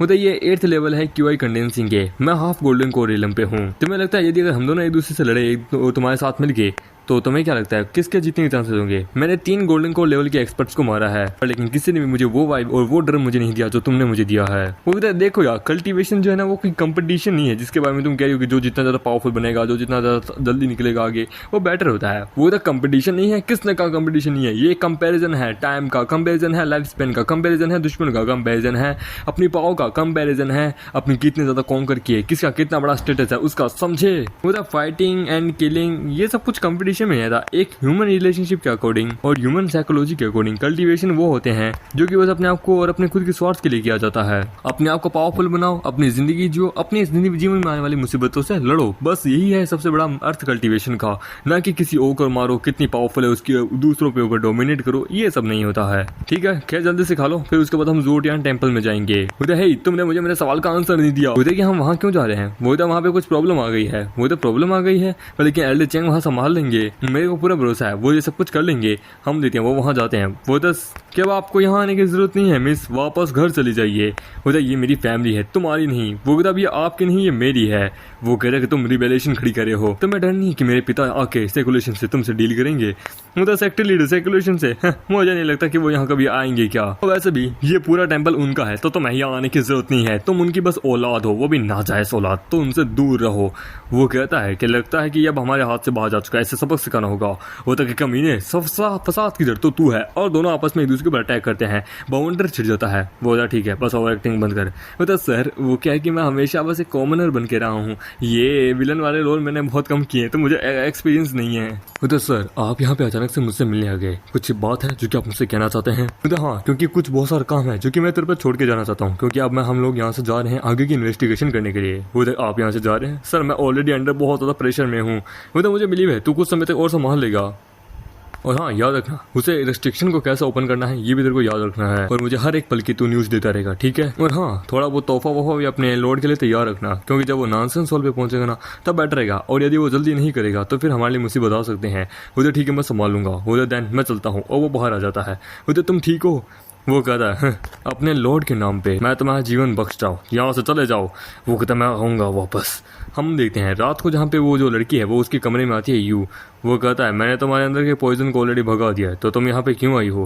मुझे तुम्हें इसके बारे में पता है ऑलरेडी? होता है तो तुम्हें सच में इसके बारे में पता था? मुझे ये सब कुछ स्टार्टिंग से पता था, यहाँ तक कि उस दिन भी जब तुम मेरे साथ रात को वो सब कुछ करने आई थी, और फिर वो वहाँ पे उसको चाकर लेके मारने लगती है। वो सडनली मेरे पर अटैक करना क्यों?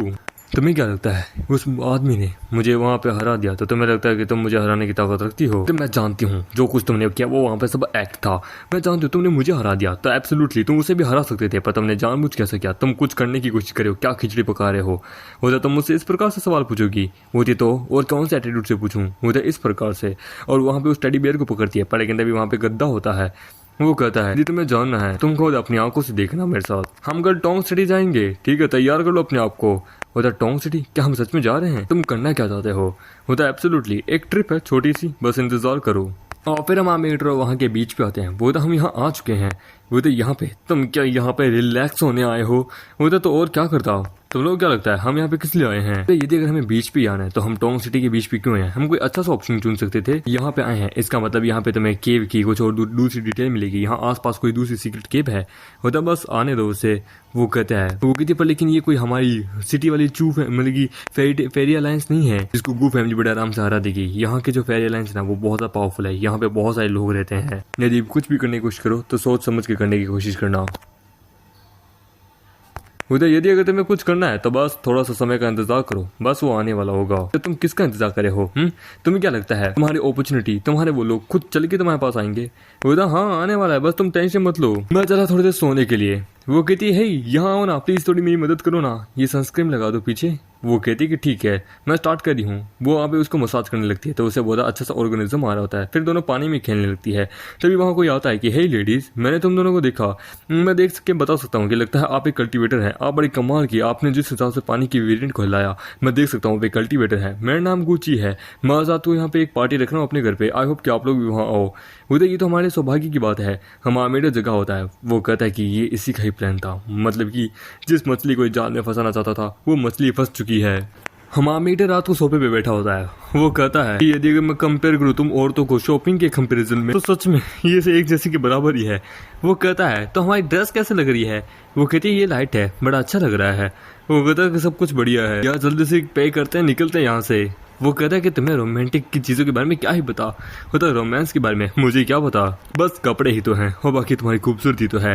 तभी वहाँ पे वो आता है, वो कहता है कि आप दोनों लेडीज तो बड़ी चार्मिंग लग रही है, सच में आपके ऊपर ये कपड़े बहुत अच्छे लग रहे हैं। वो कहते हैं कि तो देखा, इसे कहते हैं तारीफ।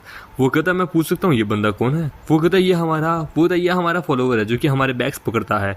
होता अच्छा तो ठीक है, एंजॉय कीजिए, मैं जरा बाकी गेस्ट को जाके अटेंड करके आता हूँ। होता है कि तो ये कैसा था? ये बहुत ज़्यादा पोलाइट था। वो कहता है कम पियो और खुली आंखों से देखो, इसका एक्ट जो है वो मुझे बाहर साफ दिख रहा है। कहते हे क्या तुम सच में श्योर हो कि मछली जाल में फंस जाएगी? वो कहता हाँ बस अपनी बकवास करना बंद करो, वो आने वाला है।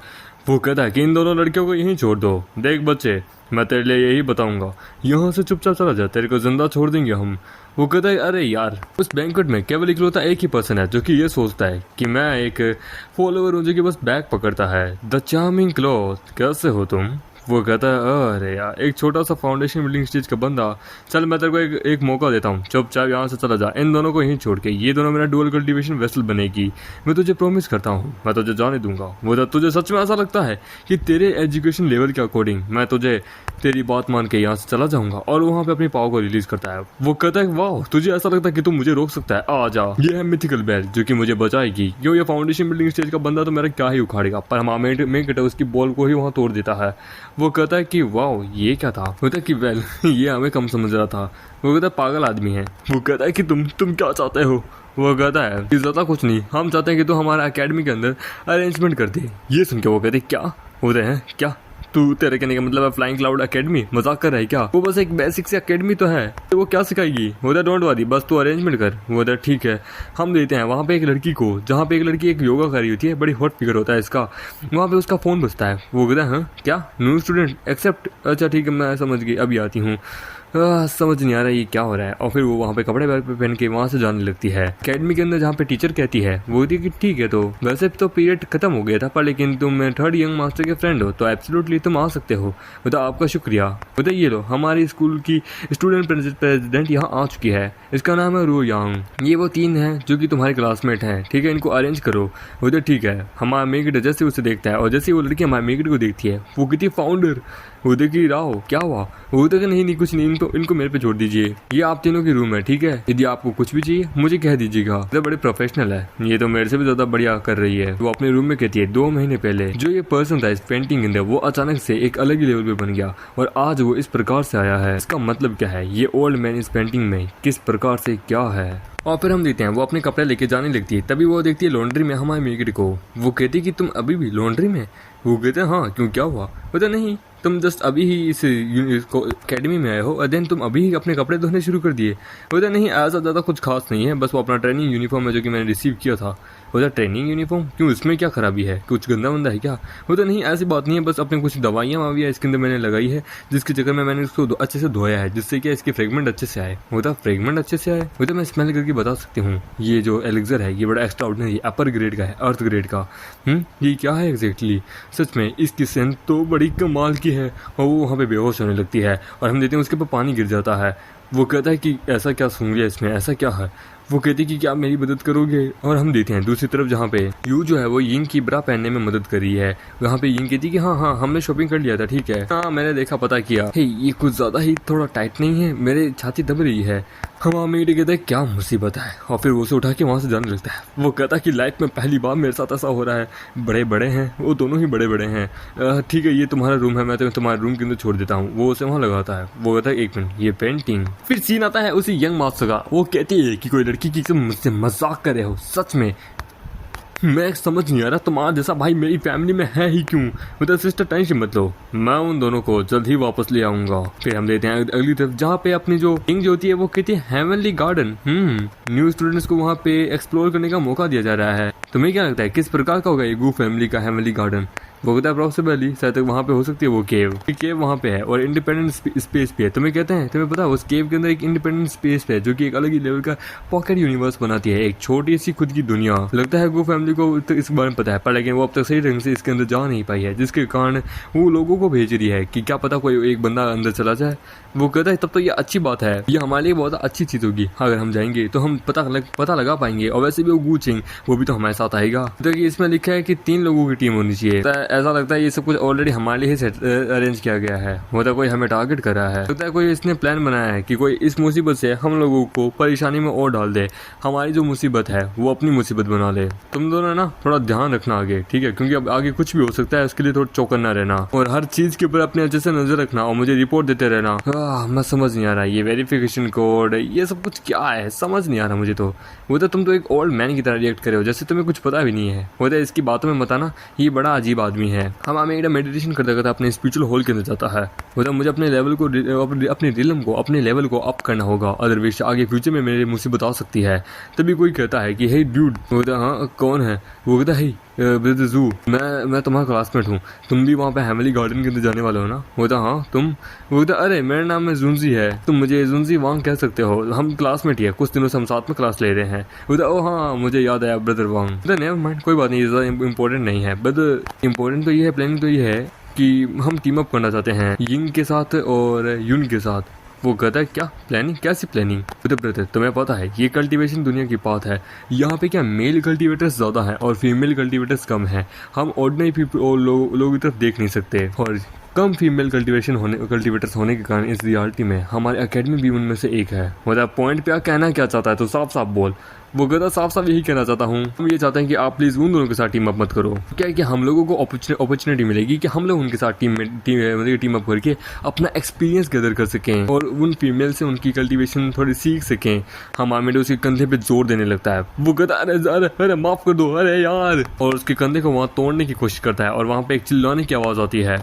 फिर जो वहाँ पे जो डीन जो होती है ना, वो कहती है कि ठीक है ये मैं आखिरी बार समझा रही हूँ सभी लोगों को, जो लोग अंदर जाने वाले गार्डन के अंदर 7 दिन की ट्रिप होगी, समझे, और यदि वहाँ पे किसी ने भी कोई भी छेड़छाड़ करने की कोशिश की तो फिर उसका अंजाम उस बंदे को खुद ही भुगतना होगा। उस हैमिली गार्डन के अंदर बहुत सारे ट्रेजर्स है, कल्टीवेशन टेक्निक है, जो कुछ भी तुम ऑब्टेन करोगे वो सब तुम्हारा होगा, ठीक है, इस पे हमारा कुछ भी नहीं होगा, पर लेकिन इंजरी या फिर उससे जो भी तुम्हें कुछ होगा उसके जिम्मेदार भी तुम खुद होगे। और हाँ एक और बात, हमारी गो फैमिली के एंसेस्टर है ना, वो भी क्या बोलते हैं उस रेस्ट्रिक्शन एरिया के अंदर तक डीप में नहीं जा पाए हैं। सो कोई भी वहाँ अंदर जाने की कोशिश ना करे, कृपया करके मैं एडवाइस दे देती हूँ। टेलीपोर्टेशन पोर्टल जो है वो जल्द ही शुरू होने वाला है, तो तुम लोग तैयार हो जाओ। सभी टीम्स तैयार हैं तो सभी लोग तैयार होते हैं। सोर्सरस वहाँ पे पोर्टल खोलने की कोशिश करते हैं कि हमने खोल दिया, लिमिटेड टाइम है, तुम्हें जल्दी करनी होगी। वो कहता है कि इस बार स्टूडेंट जा रहे हैं, जैसे सारे स्टूडेंट चले जाए हम बाद में इसे बंद कर देंगे, 7 दिन बाद ही तो बाद में इसे ओपन करना है। होता सही कहा, चलो बाद में। जैसे वो लोग बंद करने लगते हैं तभी 3 मिस्टीरियस लोग भी उसके पास जाने लगते हैं। वो कहता है कि ओए तुम लोग कहाँ जा रहे हो, ये हमारे यहाँ के स्कूल का ट्रायल है। वो कहता हमें इसे रोकना होगा, जल्द से जल्द क्लोज करो। पर लेकिन जैसे वो क्लोज करने लगते हैं वो लोग अपना अटैक करते हैं उसके ऊपर, जिसके कारण वो लोग वहां पर क्रैक करके उसके अंदर चले जाते हैं। ये देखिए वो बंदा कहता है कि ओ माय गॉड ये क्या हुआ। वो कहता है कि ये सब तुमने किया, और हम देखते हैं ये होता है गूमिंग, जो कि सेकंड ब्रदर होता है गू फैमिली के अंदर। वो कहता तुमने ये गलत किया। होता नहीं, बिल्कुल भी नहीं, मैंने अपने बंदे ऑलरेडी इनके साथ नहीं भेजे थे, स्टूडेंट्स के साथ भेजे थे। ये बंदे मेरे नहीं है, इनसे मेरा कोई लेने देने नहीं है भैया, कसम से मेरे कोई लेने देने नहीं है। वो कहता है यानी कि ये लोग हमारे बंदे नहीं हैं, यानी ग्रुप ऑफ पीपल, ये बाहर ही आउटसाइडर्स है। मैं चल के एल्डर्स को जाके चेक करके आता हूँ। हमें जल्द से जल्द अपनी टीम तैयार करनी होगी, 7 दिन बाद जब ये सब वापस आएंगे तब हम इन सबको रंग के हाथों पकड़ लेंगे। एल्डर्स आप ठीक है? ओ नो, ये तो एक डीमन मार्क है। डीमन 100 साल पहले ही खत्म हो चुके थे, ये कैसे? हम आर्मेगेडर वहाँ पे आते हैं उस जगह पे। वो कहता है एक रिमोट एरिया, बाप रे ये तो बड़ी अजीब जगह है। एक मिनट, ये वो जगह नहीं है जहाँ पे मैंने वो केव छुपा के रखी थी। नहीं, हमें दूसरी जगह आगे चलना होगा। वो लोग इधर उधर देखने लगते हैं, तभी उनको कुछ आवाज सुनाई देती है। हम आमेंडा उनको खींच के लेके जाने लगता है कि हम पे अटैक हुआ है। वहां पे आता है एक बीस्ट, ये देख के वो कहता है कि ये वर्मिल लायन है। वो कहता है कि पूरी से इवॉल्व हो चुका है, इसका कल्टीवेशन इलम वॉइड स्टेज पे है। वो कहता है वॉइड स्टेज पे? वो कहता है इसके क्लोज गए तो हम मारे जाएंगे। देते हैं वो बताने लगती है QI refining stage, foundation building stage, golden core, nascent soul, void stage, body refining and then transformation and then essence stage. ये वॉइड रिलम का बंदा है, मतलब कि एक पावर हाउस जितने बाप रे पावरफुल है। होता नॉनसेंस करना बंद करो, भागने की कोशिश करो, पर लेकिन अब इतना पावरफुल बन चुका है, इससे तो एक ह्यूमन फॉर्म में आ जाना चाहिए था। ये ट्रिबुलेशन क्यों नहीं है इसके ऊपर? वो कहते कभी कभार यहाँ पे मौसम शायद तक खराब होगा, इसकी पावर बहुत ज्यादा है। यदि अगर ये ट्रिबुलेशन करता तो मेरे ख्याल से शायद तक कुछ पावर हाउसेस को पता चल जाता। वैसे भी ग्रेटेस्ट पावर हाउसेस जो है ना, उन्होंने ऑलरेडी 100 साल पहले ही बहुत सारे डीमंस को हरा दिया था, उनमें बीस्ट भी थे। वो कहते कि हमें बकवास करना बंद करना होगा, हमें अब क्या करना चाहिए ये सोचो। वो कहता तुम लोग जाओ, मैं इसे होल्ड करता हूँ। वो कहता क्या? वो कहता तुम जाओ, मेरी चिंता मत करो, मैं इसे होल्ड कर लूंगा, ये मुझे रिकॉग्नाइज नहीं करेगा। आजा बेटे, मेरी बॉडी को रिकॉग्नाइज कर। वो कहता है तुझे लगता है मैं तुझे नहीं करूंगा, और उसके ऊपर अटैक करता है। वो कहता है इसने मुझे रिकॉग्नाइज कर लिया। वो कहता है तो देन ठीक है, तो अब मुझे तुझे टेस्ट करना होगा। और वो वहाँ पे बहुत सारी बोतलें खोल के अपनी खा लेता है, उसके ऊपर वो अटैक करता है। वो कहता है एक छोटा सा फाउंडेशन बिल्डिंग स्टेज का बंदा क्या ही करेगा, तुमने आके कहा बहुत सारी पिल्स को खा लिया, हमें पता है इसका अब क्या अंजाम होगा, तुम्हारी मेडियंस टूट भी सकती है। वो कहता हाँ तो क्या हुआ? वो कहता अपर रिलम नहीं पीक लेलम। ओसम, तुम गोल्डन कोर के एकदम पीक लेवल पे आ चुके हो, कांग्रेचुलेशन, जल्द ही नॉनसेंस सोल पे भी आने वाले हो। वो कहता जो मैं कर सकता था वो मैंने किया, क्यों ना कैसा रहे हम कुछ मूव एक्सचेंज करें। वो कहता है कि मूव एक्सचेंज मैं गारंटी नहीं दे सकता कि तुम जिंदा बचोगे क्या। वहाँ पे वो लोग आगे जाने लगती है। वो कहती है वही लाइन जो है उसकी खुद की स्मॉल दुनिया की यहाँ जगह थी, मैंने कभी सोचा नहीं था। फिर वो कहते हैं कि वेल उसका नाम साहित्यक चेन जू है ना। वो कहते हैं हाँ सही कहा, उसका नाम चेन जू है, वो एक ग्रेटेस्ट आदमी था, लेकिन अब ऐसा वैसा कुछ नहीं है, ये बड़ा अजीब है। और वैसे अगर मैं देखूं तो तुम हमारे मेकेटो पे कुछ ज्यादा ही भरोसा करती हो। तभी उनको सामने की तरफ कुछ बंदे दिखते हैं और यही बंदे होते हैं। वो कहते हैं कि इसमें क्या गड़बड़ है, मुझे लगता है तुम लोग गड़बड़ हो।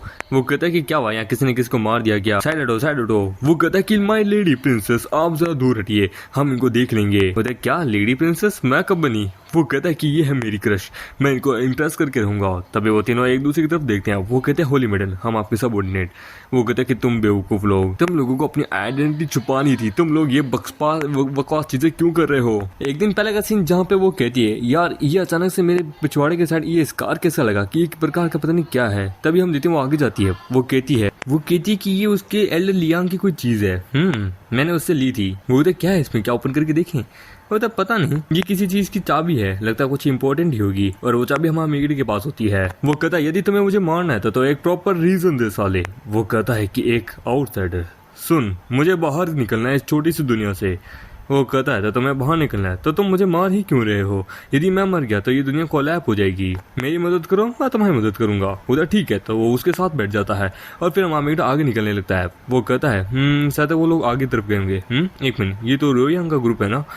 वो वहाँ देखते हैं बहुत से बंदे की लाशों को। वो कहता है ये सब मर गए। वो कहते हैं ये सब कुछ किसने किया होगा। वो कहता है यदि मैं मिस्टेक नहीं करा तो ये तीनों की स्ट्रेंथ गोल्डन कोर लेवल पे है, इतनी आसानी से इनको कोई मार दे। और मुझे ऐसा लगता है कि ये लोग यहाँ पे स्पेशली मुझे और यिंग को मारने के लिए आए थे। वो कहता है ऐसा लगता है कि इनको किसी 2 बंदों ने ही मारा है। वो कहता है कि 2 बंदे, ना ऐसा तो नहीं हो सकता, क्योंकि मुझे पूरा यकीन है यिन एंड यून इन दोनों ने तो नहीं मारा है। और ये तीर, वो कहता दूर हटो, हम लेते हैं। तभी उनके ऊपर अटैक होता है। वो कहता तुम्हारा शुक्रिया, हमें बचा लिया। होता तो तुमने ढूंढ लिया। वो कहता ये एरो, ये एक डिवाइन सोल एरो है, ये बहुत ज्यादा पावरफुल है, लगता है कि जो भी पर्सन है मेरे सामने वो कोई ऐसा वैसा आदमी नहीं है। वो कहती है कि मैं केयरलेस हो गई थी। वापस उसके ऊपर अटैक करती है तो हमारा उसके पास आता है, उसके ऊपर अटैक करता है। वो लड़की कहती कि क्या कैसे एक ह्यूमन को मेरी डिवाइन टेक्निक, हमारी डिवाइन क्लैन की टेक्निक को कैसे पता है? बोलता एक डीमन पीछे हट जाओ, क्योंकि मुझे तुम्हारी सारी टेक्निक पता है, कोई स्पेशल रीजन नहीं है। तभी कोई दूसरा बंदा आके उसके पीछे से अटैक करता है। वो कहता बच गया, ऑलराइट। वो लोग कहते हैं ये तो डीमंस है। वो कहता है कि तुम लोग इसके मैच के बराबर नहीं हो, भागो। तभी हम देखते हैं वो सब अपनी तीर निकालती है और उनके ऊपर अटैक करना शुरू करती है। वो कहता है कि बाप रे ये बड़ा तेज है, पर तभी अपना लाइन जो होता है वो बीच में होता है और हम देखते हैं मामेट देखता है कि उन लोगों को तीर लग चुका है। वो कहता है तुम ठीक हो? वो तो मैं ठीक हूँ, पर हमारी मेडियंस ब्लॉक हो चुकी है। वो तो मेरी भी, मैं अपनी एनर्जी का इस्तेमाल नहीं कर पा रही। तभी मोटा उस तीर को निकालता है। वो कहता निकालना मत। तभी वहां पे हम देखते हैं जोर से एक्सप्लोजन होता है, जिसके कारण वो दोनों तो बंदे मर जाते हैं, पर लेकिन रुयांग बच जाती है। वो वहां रोने लगती है। वो कहता सिचुएशन वार की आ गई है, तो चलो शुरू करते हैं। ये देख के वो कहते हैं कि एक वर्ल्ड स्टेज का स्पिरिट बीस्ट, बाप रे, इसके साथ डील करेंगे तो हमारा बिजनेस डिले हो जाएगा। वो तो चलो चलते हैं। हम आमेट कहता है भागना चाहते हो? वो कहता है कि ये बंदा फिर से हमारे बीच में आ रहा है। वो कहता है कि यदि ये एरो तुम्हारे हाथ में the supreme divine heavenly flame born arrow, तो इसका मतलब है डीमन किंग मारा जा चुका है। लेकिन तुम्हें पता है तुम एक अनकम्प्लीट औरत हो, और उसकी तरफ वहाँ पे वो फेंक देती है। मैं तुमसे कुछ पूछना चाहता हूँ कि क्या तुम्हारा डीमन क्लैन जो है वो फ्यूचर एम्प्रेस को यहीं इस गार्डन में मरवाने का प्लान कर रहा है, जस्ट लाइक तुम्हारे ग्रेट ग्रैंडफादर? वो कहती है मैं यहाँ मरना ज्यादा पसंद करूंगी, पर लेकिन तुम्हें कुछ नहीं बताऊंगी। फॉर्चुनेटली हमने ऑलरेडी इसका लिए एक प्लान बना के रखा था, और उसके अपने आप से वहाँ दूर करती है। वो कहता है यदि अगर तुमने अपनी बात को नहीं मानी तो याद रखना मैं तुम्हें जान से मार दूंगा। उस नेट के थ्रू मैं तुम्हारे बंदे को भी जान से मार सकता हूँ। वो कहता है कि किसे परवाह, मार सको तो मार लो, चलो चलते हैं। वो कहता है कि तुम्हारा शुक्रिया हमें जाने देने के लिए, सी यू लेटर। और वो जैसे ही अपने बोरों को उठाने लगती है तभी हम आमेट अपनी तलवार फेंकता है कि ना ना ना। वो कहता है ये मेरा है। वो कहता है कि अब ये मेरा है, चुपचाप निकल जाओ, अदरवाइज यहीं पेल पाल के रख दूंगा। फिर बाद में वो कहती है कि मुझे समझ नहीं आ रहा एक गोल्डन कोर का कल्टीवेटर एक वर्ल्ड स्टेज के बीस्ट को कैसे डिफाइन कर सकता है। क्या होता है कि मैं अपने फादर का एरो तक वहाँ छोड़ आई। वो कहता है कि टेंशन मत लो, जानता हूँ, पर लेकिन हम बच गए, यही काफी है। तो फोर्थ अंकल, आपको क्या लगता है क्या मैंने कोई मिस्टेक की है, क्या कोई गलती की यहाँ आके? मैंने यहाँ आके किया ही क्या है आखिरकार? ये हेवनली गॉड रिलम, ये इंसानों ने तो इसको यहाँ पे बच्चों की खेलने की चीज बना के रखी है, बच्चों को यहाँ भेज रहे हैं बस अपने इंटरटेनमेंट के लिए। वो कहता जानता हूँ, पर लेकिन जब बच्चे मरेंगे तभी तो उनको समझ आएगा कि आखिरकार बच्चों को कभी भी बैटल में नहीं भेजते। पर लेकिन वो बंदा बड़ा अजीब था, सच में मैंने इमेजिन ही नहीं किया था वो इतना तो पावरफुल निकलेगा। अंकल, हमने उनका पीछा किया था, हमने उन तीनों को भी मारने की कोशिश की, पर लेकिन बीच में वो बंदा आ गया। पर लेकिन वो बंदे ने भी हमें इसलिए जाने दिया क्योंकि वहाँ पे एक औरत थी और उसने उस औरत के कारण हमें जाने दिया। वो कहता हाँ, क्योंकि अभी तुम्हें इसकी समझ नहीं है, क्योंकि एक मर्द अपनी औरत के लिए अपने स्वार्थ को भी छोड़ने के लिए तैयार है। लेकिन यदि वो आगे इसी प्रकार से चलता रहा तो फिर वो हमारे लिए बहुत बड़ी मुसीबत आ सकती है, हमारे क्लैन के लिए मुसीबत आ सकती है, यहाँ तक कि वो अपनी खुद की इंसानियत के लिए भी एक मुसीबत है। हम आमेटरो जा रहे होते हैं। होता है इस प्रकार से क्यों रो रही हो, क्या मेडियन जाम हो गई इसके लिए? होता नहीं, इसके लिए नहीं, हम लोग साथ में रहे थे, पर लेकिन उन दोनों ने मेरे को बचाने के लिए अपने आप को सेक्रीफाइस कर दिया। वो कहता है कभी कभार कुछ पाने के लिए कुछ खोना पड़ता है। उन्होंने अपनी जान दी है तुम्हें बचाने के लिए, तो तुम्हें बदला लेना है। वो कहती मैं जानती हूँ, पर लेकिन प्लीज मैं तुम्हारे अपने आप को ब्लेम मत करना। यदि जो भी वहाँ हुआ, मैं कमजोर थी कि मैं उनके जाल में आ गई थी। अगर तुम्हारे पास पॉइंट होता तो उन दोनों को मार सकते थे। होता है और भी इंपॉर्टेंट चीजें हैं, लोगों को मारने के अलावा भी मुझे कुछ और भी काम करना है। होता है यहीं पे है वो कहते हैं हाँ, हम आमीर और एक केव की तरफ जाते हैं। वो कहते कि अरे तुम, वो कहते अरे ब्रदर यून और सिस्टर याओ, मैं तुम्हें कुछ बताना चाहता हूँ। वो डीमंस यहाँ पे, वो कहता मैं जानता हूँ, मुझे बस ये बता कि यिंग और बाकी कहाँ है। वो कहता मुझे नहीं पता, वो उस तरफ गए हैं। नहीं, वो शायद केव के अंदर है। होता कि अच्छा सच बताओ। होता हम इंजर्ड थे और वो भी इंजर्ड थी, तो वो लोग केव के अंदर गए हैं। हम उनकी सेवा पाने के लिए जा रहे थे, मैं उनको अपना मुंह नहीं दिखा सकता था, बड़ा इन्वेस्टमेंट के कारण। होता है इन्वेस्टमेंट के कारण? क्यों, ऐसा क्यों? होता है क्योंकि जब डीमंस इनके ऊपर अटैक करे थे तो ये अपना मुंह दिखाने के लिए लायक नहीं है, क्योंकि ये बिल्कुल भी उनसे फाइट नहीं किए थे। चलो दफा हो जाओ। वो कहता हाँ जा रहे हैं। वो लोग चले जाते हैं। वो लोग केव के अंदर जाते हैं तो वो लोग जख्मी होते हैं। वो कहता तुम इंजर्ड हो। होता है कि वो एरो के कारण हमारी मेडियंस ब्लॉक हो चुकी है। होता हाँ just like same like here. Then कोई बात नहीं, मैं टावर में जाता हूँ, वहाँ से कुछ कल्टीवेशन मेथड लेके आता हूँ जिससे तुम लोग को यहाँ पे सोल मिल सके। पर लेकिन तुम्हें कुछ दिन का इंतजार करना पड़ेगा, क्योंकि मैं कुछ दिन बाद ही आऊँगा। होता है कुछ दिन, हमें कुछ दिन तक हम बच पाएंगे, तभी तो तुम आ पाओगे ना। होता ये भी प्रॉपर है, सही है। मैं गया, कोई और आके मार गया, हमें उसके लिए एनीथिंग प्रिपेयर करना होगा। अब बस एक ही रास्ता है, डुअल कल्टीवेशन। वो कहता है कि मुझे 4 प्रिपेयर मेथड का इस्तेमाल करना होगा तुम्हें मेडियंस को रीओपन करने के लिए। उसके लिए मुझे तुम्हारे साथ डुअल कल्टीवेशन करना होगा।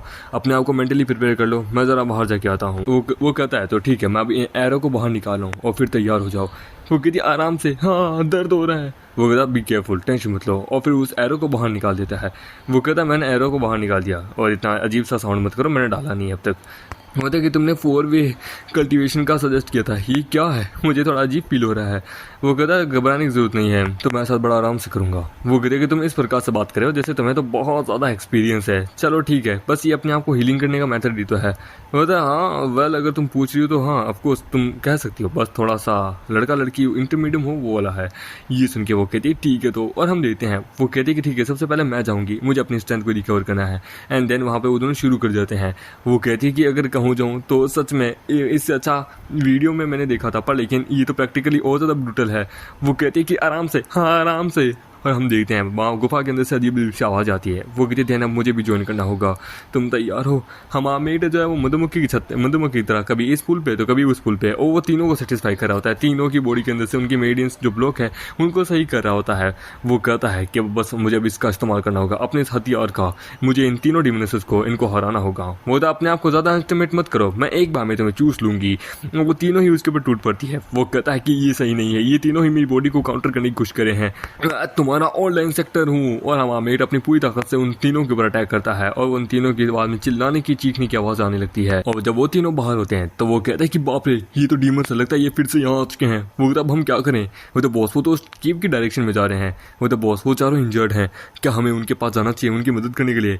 होता है यहाँ खड़े क्यों, चलो। तो वो सभी लोग जाने लगते हैं। हम देते हैं, वो वहाँ आता है। वो कहता अरे तुम लोग, मुझे याद है तुम वो भगोड़े हो ना जो कि छुप के बैठे थे, क्यों अब यहाँ क्यों आए हो? लगता है तुम्हारे करेज में अब आ चुकी है हिम्मत, जो कि तुम मेरे अगेंस्ट में जा रहे हो। वो कहता है कि हाँ हमारे पास करेज है, हमारे पास सीना है, हम लड़ेंगे, हम मर्द हैं। वो कहता है मर्द, चलो आओ तुम्हारी मर्दानगी को मैं साबित करके दिखाता हूँ कि कितने मर्द हो तुम। वो कहता है कि हम तुमसे नहीं डरते हैं, हम वापस डिसअपॉइंट नहीं होना चाहते। होता है वेल डन, देन मरने के लिए तैयार हो जाओ। और अपने डीमन क्लोथ से उनके ऊपर अटैक करता है। वो घबरा जाते हैं, पर लेकिन वहाँ वो टूट जाता है। ये देख के वो कहता है क्या? वो कहता है कि इसे कहते हैं डीमन क्लो। इसे अवॉइड करना मुश्किल है, ये अपने नाम के रेपुटेशन के अकॉर्डिंग ही बहुत पावरफुल है। यदि अगर इसे डील करना है तो हेड टू हेड फाइट करो। पर लेकिन यहाँ पे कोई बंदा आ चुका है, वो भी हेड टू हेड फाइट करने के लिए चारों से। वो कहता है क्या, एक मिनट, तुम्हारे पास वो है, तुम लोग इसके साथ क्या किया? वो कहता है ज्यादा कुछ नहीं, ये एरो ठीक है, पर लेकिन अब तू अपनी फिक्र बना। हम देते हैं बीस्ट उसके ऊपर अटैक करता है, तो दूसरी तरफ हमारा मेगरे उसके ऊपर अटैक करता है, हमारा मेगरे उसकी हालत खराब कर देता है। वो कहता है कि नहीं, तभी हम देते हैं पीछे से यिंग आती है और वो उसे पीछे से पकड़ लेती है, और हम देते हैं चौथी तरफ से अपनी यिंग जो है वो अपनी तीर से उसके ऊपर अटैक करती है, उसकी मेंटेनेंस को ब्लॉक कर देती है। ये देख के वो तीनों का मुंह खुला का खुला रह जाता है। वो कहता है तो मैं अपने ही तीर अपनी ही तलवार से मार खा के कैसा लगा? चलो मुझे बताओ, तुम यहाँ क्यों, क्या करने की कोशिश करे हो, क्यों हो, क्या हो, किस कारण हो, मुझे A to Z हर चीज डिटेल में बताओ। वो कहता है मैं मर जाऊंगा पर लेकिन नहीं बताऊंगा, और वो अपने आप को मार लेता है। ये देख के वो कहता है कि बहुत ज्यादा लॉयल था, मर गया, अपने आप को जान से मार लिया। सच में ये मर गया? होता हाँ, इसकी मेडिन मतलब कि हमने सील कर दी थी, पर लेकिन इसने जबरदस्ती अपनी पावर को रिलीज करने की कोशिश की, जिसके कारण मेडियंस फट चुकी है। वो कहता है पर लेकिन ये डीमन, अब हम क्या करें आगे? वो कहता करना क्या है? कहता नहीं, मेरा कहने का मतलब है कि ये जो डीमन है ये 100 साल पहले ही ये तो मारे जा चुके थे, ये तो कॉमन लैंग्वेज है, ये तो सबको पता होना चाहिए। 100 साल पहले 5 ग्रेट ह्यूमन रेस के बंदों ने कंबाइन करके अपने फोर्स को इन डीमन क्लैन के ऊपर अटैक किया था। अल्टीमेट अटैक करने के बाद इन्होंने डीमन क्लैन को पूरी तरह से अबॉलिश कर दिया था। वो पांचों जो है इसको करंटली बहुत पावरफुल है, उनको टाइटल भी, और इनके पास उनका जो डिवाइन रिलम है उनको कहा जाता है कलंड्रोन, फेंड्रोन and mind trading and stone और एथोलोट। साथ है कि उस समय उस पूरे युद्ध के अंदर पूरी तरीके से ये लोग नहीं मार गए होंगे, तो मे बी आई थिंक कुछ डीमन साइड तक भाग गए होंगे, और जिसके कारण डीमन रेस वापस अपीयर हो गई है। और may B I think in सब के पीछे एक ही पर्सन हो सकता है। वो कौन होता के साथ चेंज वो ऑफ कोर्स होता क्या होता कि तभी तो क्या स्पेशल है इस हेवनली केव के अंदर यहाँ पे, क्योंकि कहा जाता है कहानियों के अंदर कि इस हेवनली डीमन केव के अंदर साथ वो एक डीमन प्रिंसेस के साथ यहाँ पे पूरी जिंदगी बिता रहा था जब वो डीमन एम्परर बनने वाला था। होता wait wait wait wait wait, तुम लोगों ने ये सब बातें कहाँ से सुन ली? होता एब्सोल्युटली जूनियर हाई में, होता है मेरी स्कूल के अंदर, होता है जब मैं किंडरगार्टन में थी। होता है कि एक सामान्य आदमी तक को भी पता होता है ये सब के बारे में। होता है मैंने नोटिस किया तुम्हारे पास कॉमन लैंग्वेज जो है ना उसकी कमी है, पर लेकिन तुम्हें कल्टीवेशन का, कहाँ क्या है, आगे क्या होने वाला है, उन सब चीजों का बहुत अच्छे से नॉलेज है। हुआ क्या है? होता है क्या? वो कहती है कि तुम इतने ज्यादा पावरफुल हो, शायद ऐसा हो सकता है कि तुमने बचपन में ही स्कूल ड्रॉप आउट कर दिया हो और तुम कल्टीवेशन में ही लग गए थे। होता है नहीं नहीं ऐसा कुछ भी नहीं है, बकवास बातें हटो यार। इस वक्त हमें हमारा मेन प्रपोजल है, हमें उस टावर तक पहुंचना है। होता है कि सब्जेक्ट चेंज मत करो, हमारी बात तो सुनो। वो कहते हैं तुम्हें पता है इस टावर की ये कहा जाता है कि इस टावर में आज तक कोई नहीं गया, यहाँ तक कि जो डीन है ना वो भी बस इसके आउटर एरिया तक ही जा पाई है। इसके अंदर जाना मतलब कि अपने आप को स्वर्ग में देवताओं को भांति देखना। डीन के अकॉर्डिंग ये जो जगह है ये एक्सट्रीमली बहुत डेंजरस है, कोई भी स्टूडेंट या कोई टीचर तक भी यहाँ पे नहीं आ सकता, खासकर इसके 10 मीटर के रेडिएशन के तो बिल्कुल भी पास नहीं। वो तो तुम जिसकी बात कर रहे हो हम यहाँ आ चुके हैं। मैं भी इतना कॉन्फिडेंट नहीं हूँ, पर लेकिन मैं ट्राई करूंगा। और वो गायब हो जाता है। वो कहता है कि लोग अपने ऊपर सबसे ज्यादा तब ध्यान देना शुरू करते हैं जब वो जवान होते हैं, और मैं इस चीज़ को बहुत पहले से ही समझ चुका था। और हम आमेंगडा जब अंदर जाता है तो वहाँ पे बहुत सारी फीमेल स्पिरिट्स जो होती है वो उसको वहाँ पे करने की कोशिश करती है कि गेस्ट आए हैं, स्वागत तो करते हैं। वो कहता है कि यहाँ बातचीत करने का कोई समय नहीं है, ये है स्पिरिट सोल फॉर्मेशन जिसको मैंने यहाँ लगाया था। मैं आज तक कभी नहीं समझ पाया कि ये यहाँ क्यों है, मैंने इसे क्यों ही लगाया था, किस काम के लिए लगाया था, इसका क्या यूज़ है, पर आज पता चल रहा है मुझे क्या यूज़ है। देखिए तुम्हारे दिन ने ये भी तो नहीं कहा था कि अंदर यहाँ पे रिस्ट्रिक्शन लगी हुई है, तो इन्होंने बस इतना कहा था कि अंदर बहुत खतरा है। वहाँ पे रिस्ट्रिक्शन के बारे में कहा गया था, वो तो मुझे भी नहीं पता उन्होंने रिस्ट्रिक्शन के बारे में क्या कहा था। शायद तक अपर फ्लोर पे लगी हो सकती है रिस्ट्रिक्शन। वो कहता सच में ये जो गार्डियन एरे है ये सच में बहुत डिस्कस्टिंग है, नेवर माइंड छोड़ा यार। और वो आगे जाने लगता है और वहाँ पे वो चिप लगाता है। तभी हम देखते हैं सीन आता है लीन का। वो कहता है कि अच्छा ठीक है, तो मैं जो कौन चाहिए, हाँ यहाँ बहुत पड़े हैं, तो ठीक है जितने तुम्हें चाहिए वहाँ तुम रखो, बाकी सब मुझे भेज दो। वो उधर ठीक है, हम मेरे कहता है चलो काम हो गया, और वहाँ पे उस एरे को मिटा देता है। तभी वहाँ पे हम देखते हैं वो लड़की आती है, वो डीमन लड़की। वो कहता है कि तुमने फिर से मैनेज कर लिया, वो तो मुझे नहीं पता था कि तुम यहाँ पे आ जाओगी इतनी आसानी से, तुमने सोचा भी नहीं होता कि हम लोग यहाँ वापस मिलेंगे। वो इस समय तुम्हारे पास वो तुम्हारा टाइगर नहीं है, तो मैं देखना चाहती हूँ कि तुम 2 के अगेंस्ट में कैसे जा पाती हो। मतलब 2 वो कि आ जाइए सीनियर। हम देते हैं वहाँ पे वो आता है, वो कहता है कि 1 मिनट यहाँ पे 2 हम देते हैं। ये होता है इसका 4th प्रिंस, डीमन क्लैन का 4th प्रिंस। होता नेवर माइंड, मैं तुम दोनों से फाइट करूंगा, जबकि रेस्ट्रिक्शन अब यहाँ टूट चुकी है, तो मेरे कंपेनियन भी यहाँ पे जल्दी आ जाएंगे, वो लायन भी। वो होता अच्छा उन्हें कैसे पता होगी कि यहाँ पे ये रेस्ट्रिक्शन टूट चुके हैं, वो तो बाहर है। वो तो ये बड़ी तेज है, इसे बुद्धू नहीं बना सकता। एक मेरे सामने ट्रबल है, दूसरा मैं ध्यान डिस्ट्रैक्ट करने की कोशिश कर अपनी क्यूआई एनर्जी से। लगता है कि मुझे बस एक रास्ता भागना होगा, और अपनी ताकत को एकदम एक्सप्लोर करता है। ये देख के वो कहता है कि 1 मिनट क्या हुआ, भाग गया साला, भाग गया। क्या आदमी था वो कहता है कि मैंने ऑलरेडी अपनी पावर का आधा इस्तेमाल कर दिया, मुझे यहाँ से निकलना होगा, जाना होगा। वो तो उसका पीछा करो। वो लोग वहाँ पे बाहर चेयर अपने ताश पत्ते खेल रहे होते हैं। उधर ठीक है तो मैं यहाँ आ चुका हूँ, अब मेरी बारी। उधर वो अंदर गया है, वो डोंट वरी, वो नहीं बच के जाएगा। और अमामिर ने दीवार के सहारे वहाँ से ऊपर जाने लगता है। वो कहता है कि लगता है कि यहाँ पे कुछ स्पेशल नहीं है, पर फिर भी वो स्पाइडरमैन की तरह दीवार पे क्यों चढ़ रहा है। तभी वो जैसे आगे जाती है वो ट्रैप में फंस जाती है। उनके ऊपर अटैक होते हैं 5 एलिमेंट से। वो कहता है यहाँ पे ट्रैप है काउंटलेस, हमें ध्यान रखना होगा। कहता है कि हम भी दीवार पे चढ़ के जाएं। जैसे वो बच्चा उतर गया, लगता है वो प्रिपरेशन के साथ आया था। होता और है तो वो जैसे दीवार पे भी कदम रखते हैं तो वहाँ पे फिर से एक अटैक होता है। वो कहता है फिर से, और हम देखते हैं फिर अमामिर दूसरे रूम में होता है। वो कहता है कहा तो ये था मेरा पुराना स्टूडियो, जहाँ कमाल के मेरे सीक्रेट मैनुअल्स हैं। मैंने ढूंढ लिया, ये वो जगह मिल गई। और वो वहाँ पे अपनी स्पेसिंग लेता है और अपना वहाँ पे जितनी भी टेक्निक्स किताबें थी मेन वो सब अपने रिंग में भर लेता है। फिर एलेक्सर रूम में जहाँ पे वो बहुत सारे एलेक्सर्स को भी अपने जेब में डाल लेता है। वेपन रूम के अंदर भी जाता है। वो कहता है कि ये तो माउंटेन एंड सी स्वॉर्ड है ना, एक्चुअली यहाँ पे है। वाह, सच में कमाल की थिंग है, मैं ऐसे भूल ही गया था। 120 साल हो गए, सच में यहीं पे है। और वो उसको अपने जेब में डाल लेता है। तभी वहाँ पे वो और भी हजारों को जेब में डालने लगता है। वो कहती है कि हमें यहाँ से जल्दी निकलना होगा, इससे पहले कि हम यहाँ पे टूटे हैं। वो कहता है एक काम करो, दीवार को ही तोड़ दो। वो लोग दीवार को तोड़ के सीधा हमारे मेकड़ की तरफ कूदते हैं। वो कहता हमें मिल गया। तभी हम देखते हैं वहां पे उस लड़की को कुछ दिखता है। वो कहता है एक नहीं, ये तो क्रिम्सन स्टार ऑर्डर है, ये मिल गया फाइनली। हाँ, मेरी लेडी ने झूठ नहीं कहा था। होता है यू लिटिल गर्ल, तुमने वो चीज क्यों ली, चुपचाप वो मुझे वापस दे दो। होता है वापस दे दूं, इसी चीज के लिए तो हम आए थे, ये हमारा है समझे। ये एक्चुअली मेरी ग्रेट ग्रैंड मदर का है। तो तुमने कहा तुम्हारी ग्रेट ग्रैंड मदर, यानी कि तुम अपनी ड्रीम एंड प्रिंसेस की बात करी हो, पर लेकिन ये मेरा है, चुपचाप मुझे वापस दो। और हम देखते हैं वो हिलने लगता है और वो डायरेक्ट उसके अंदर से उसकी पावर लेके वहां से जाने लगता है। ब्लड लाइन के साथ कुछ छेड़छाड़ करने लगता है। मुझे लगता है कि इसने तुम्हें चूज कर लिया है। इसका मतलब कि ये मेरे किसी काम का नहीं। ठीक है, तुम रख सकते हो। वो कहते अब तुम जान चुके हो कि मेरी स्ट्रेंथ किस लेवल पे है। मेरी स्ट्रेंथ अब तुमसे ज्यादा बढ़ चुकी है, तो अब यहाँ से भागने की प्लानिंग मत करना। चुपचाप वो सब चीजें मुझे दे दो जो तुम्हारे पास है। बोलते कि वाह, तुम्हारे पास पावर आती है, तुम मुझसे लड़ना शुरू कर दिया। मुझे लगा था सबसे पहले तुम कपड़े पहनोगे, और तुम्हें पता है तुम्हारी चेस्ट तो बड़ी फ्लैट है और तुम मुझे यहाँ रिजाइन करने को कह रही थी। तुम कमीने। वो कहती है जरा आराम से, डरो मत, मैंने तुम्हें ढक लिया। वो कहता है तुम्हारी इलम बस इंक्रीज हुआ है, बट लेकिन मैंने को जो चाहिए था वो मुझे मिल चुकी है, पर तुम मुझे अब नहीं मार सकती। और यदि तुमने ऐसा करने की कोशिश की तो याद रखना, मेरे पास जो स्वॉर्ड है उससे मैं तुम्हारे पूरे क्लैन का सफाया कर सकता हूँ। वो कहता है कि चुपचाप वो एरो मुझे वापस दो। होता क्या, मेरे पास तो नहीं है। वो कहती है कि आज नहीं तो कल मैं तुमसे वो वापस लेके रहूंगी।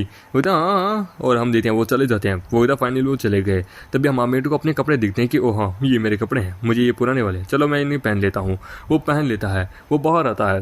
वो कि ओह, तुम तो एकदम अलग ही लेवल के लग रहे हो, तुमने इस प्रकार के कपड़े क्यों पहने हैं वैसे, और ये तुम्हारी पीठ पे इतनी भारी तलवार, कहीं तुम कुछ शो ऑफ तो करने का ट्राई नहीं करे हो ना। वो तो नहीं, इसका नाम है माउंटेन एंड सी स्वॉर्ड। ये जो तलवार है ये खुद एक बहुत ज्यादा पावरफुल मैजिकल आर्टिफैक्ट है, क्योंकि ये खुद माउंटेन एंड सी से बनी हुई है। वो कहती क्या, ऐसा मत बोलना कि ये चेंग ज़ू की सबसे पावरफुल स्वॉर्ड थी, मैं ऐसा महसूस कर सकती हूँ, ये एक लेजेंड की स्वॉर्ड है, इसके अंदर से मुझे वाइब आ रही है, मुझे ऑसम। तभी हम देते हैं वहाँ पे जो यूज होती है उसे अकेला महसूस होता है, और हम देते हैं फिर वो अकेली अपनी आग जला के कहीं बैठी होती है।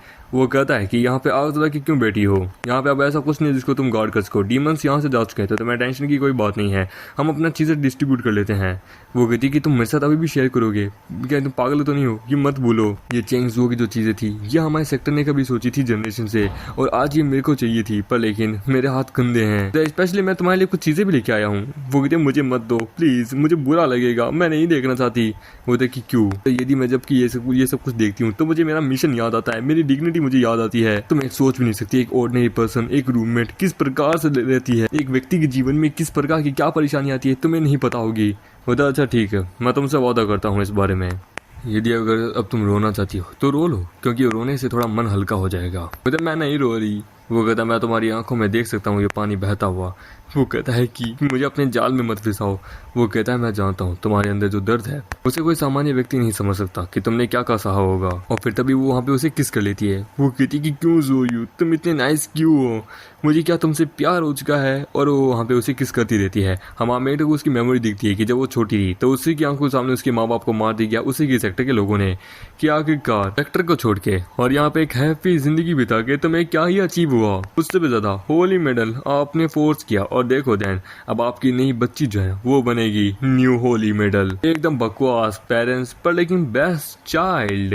और हम देते हैं वो वहाँ पे आती है। वो कहता है कि कैसी हो बेटा, इस प्रकार से चुप मत, ये चाकू तुम्हारे किसी काम का नहीं है। वो कहता है ये चाकू मुझे दे दो। फिर वो कहती कि मेरे मम्मी पापा ने सेक्टर को धोखा दिया, कितने बेकार थे। इंटरेस्टिंग तो सेक्टर में रह के सेक्टर को और ज्यादा प्रगति करने में मजा आता।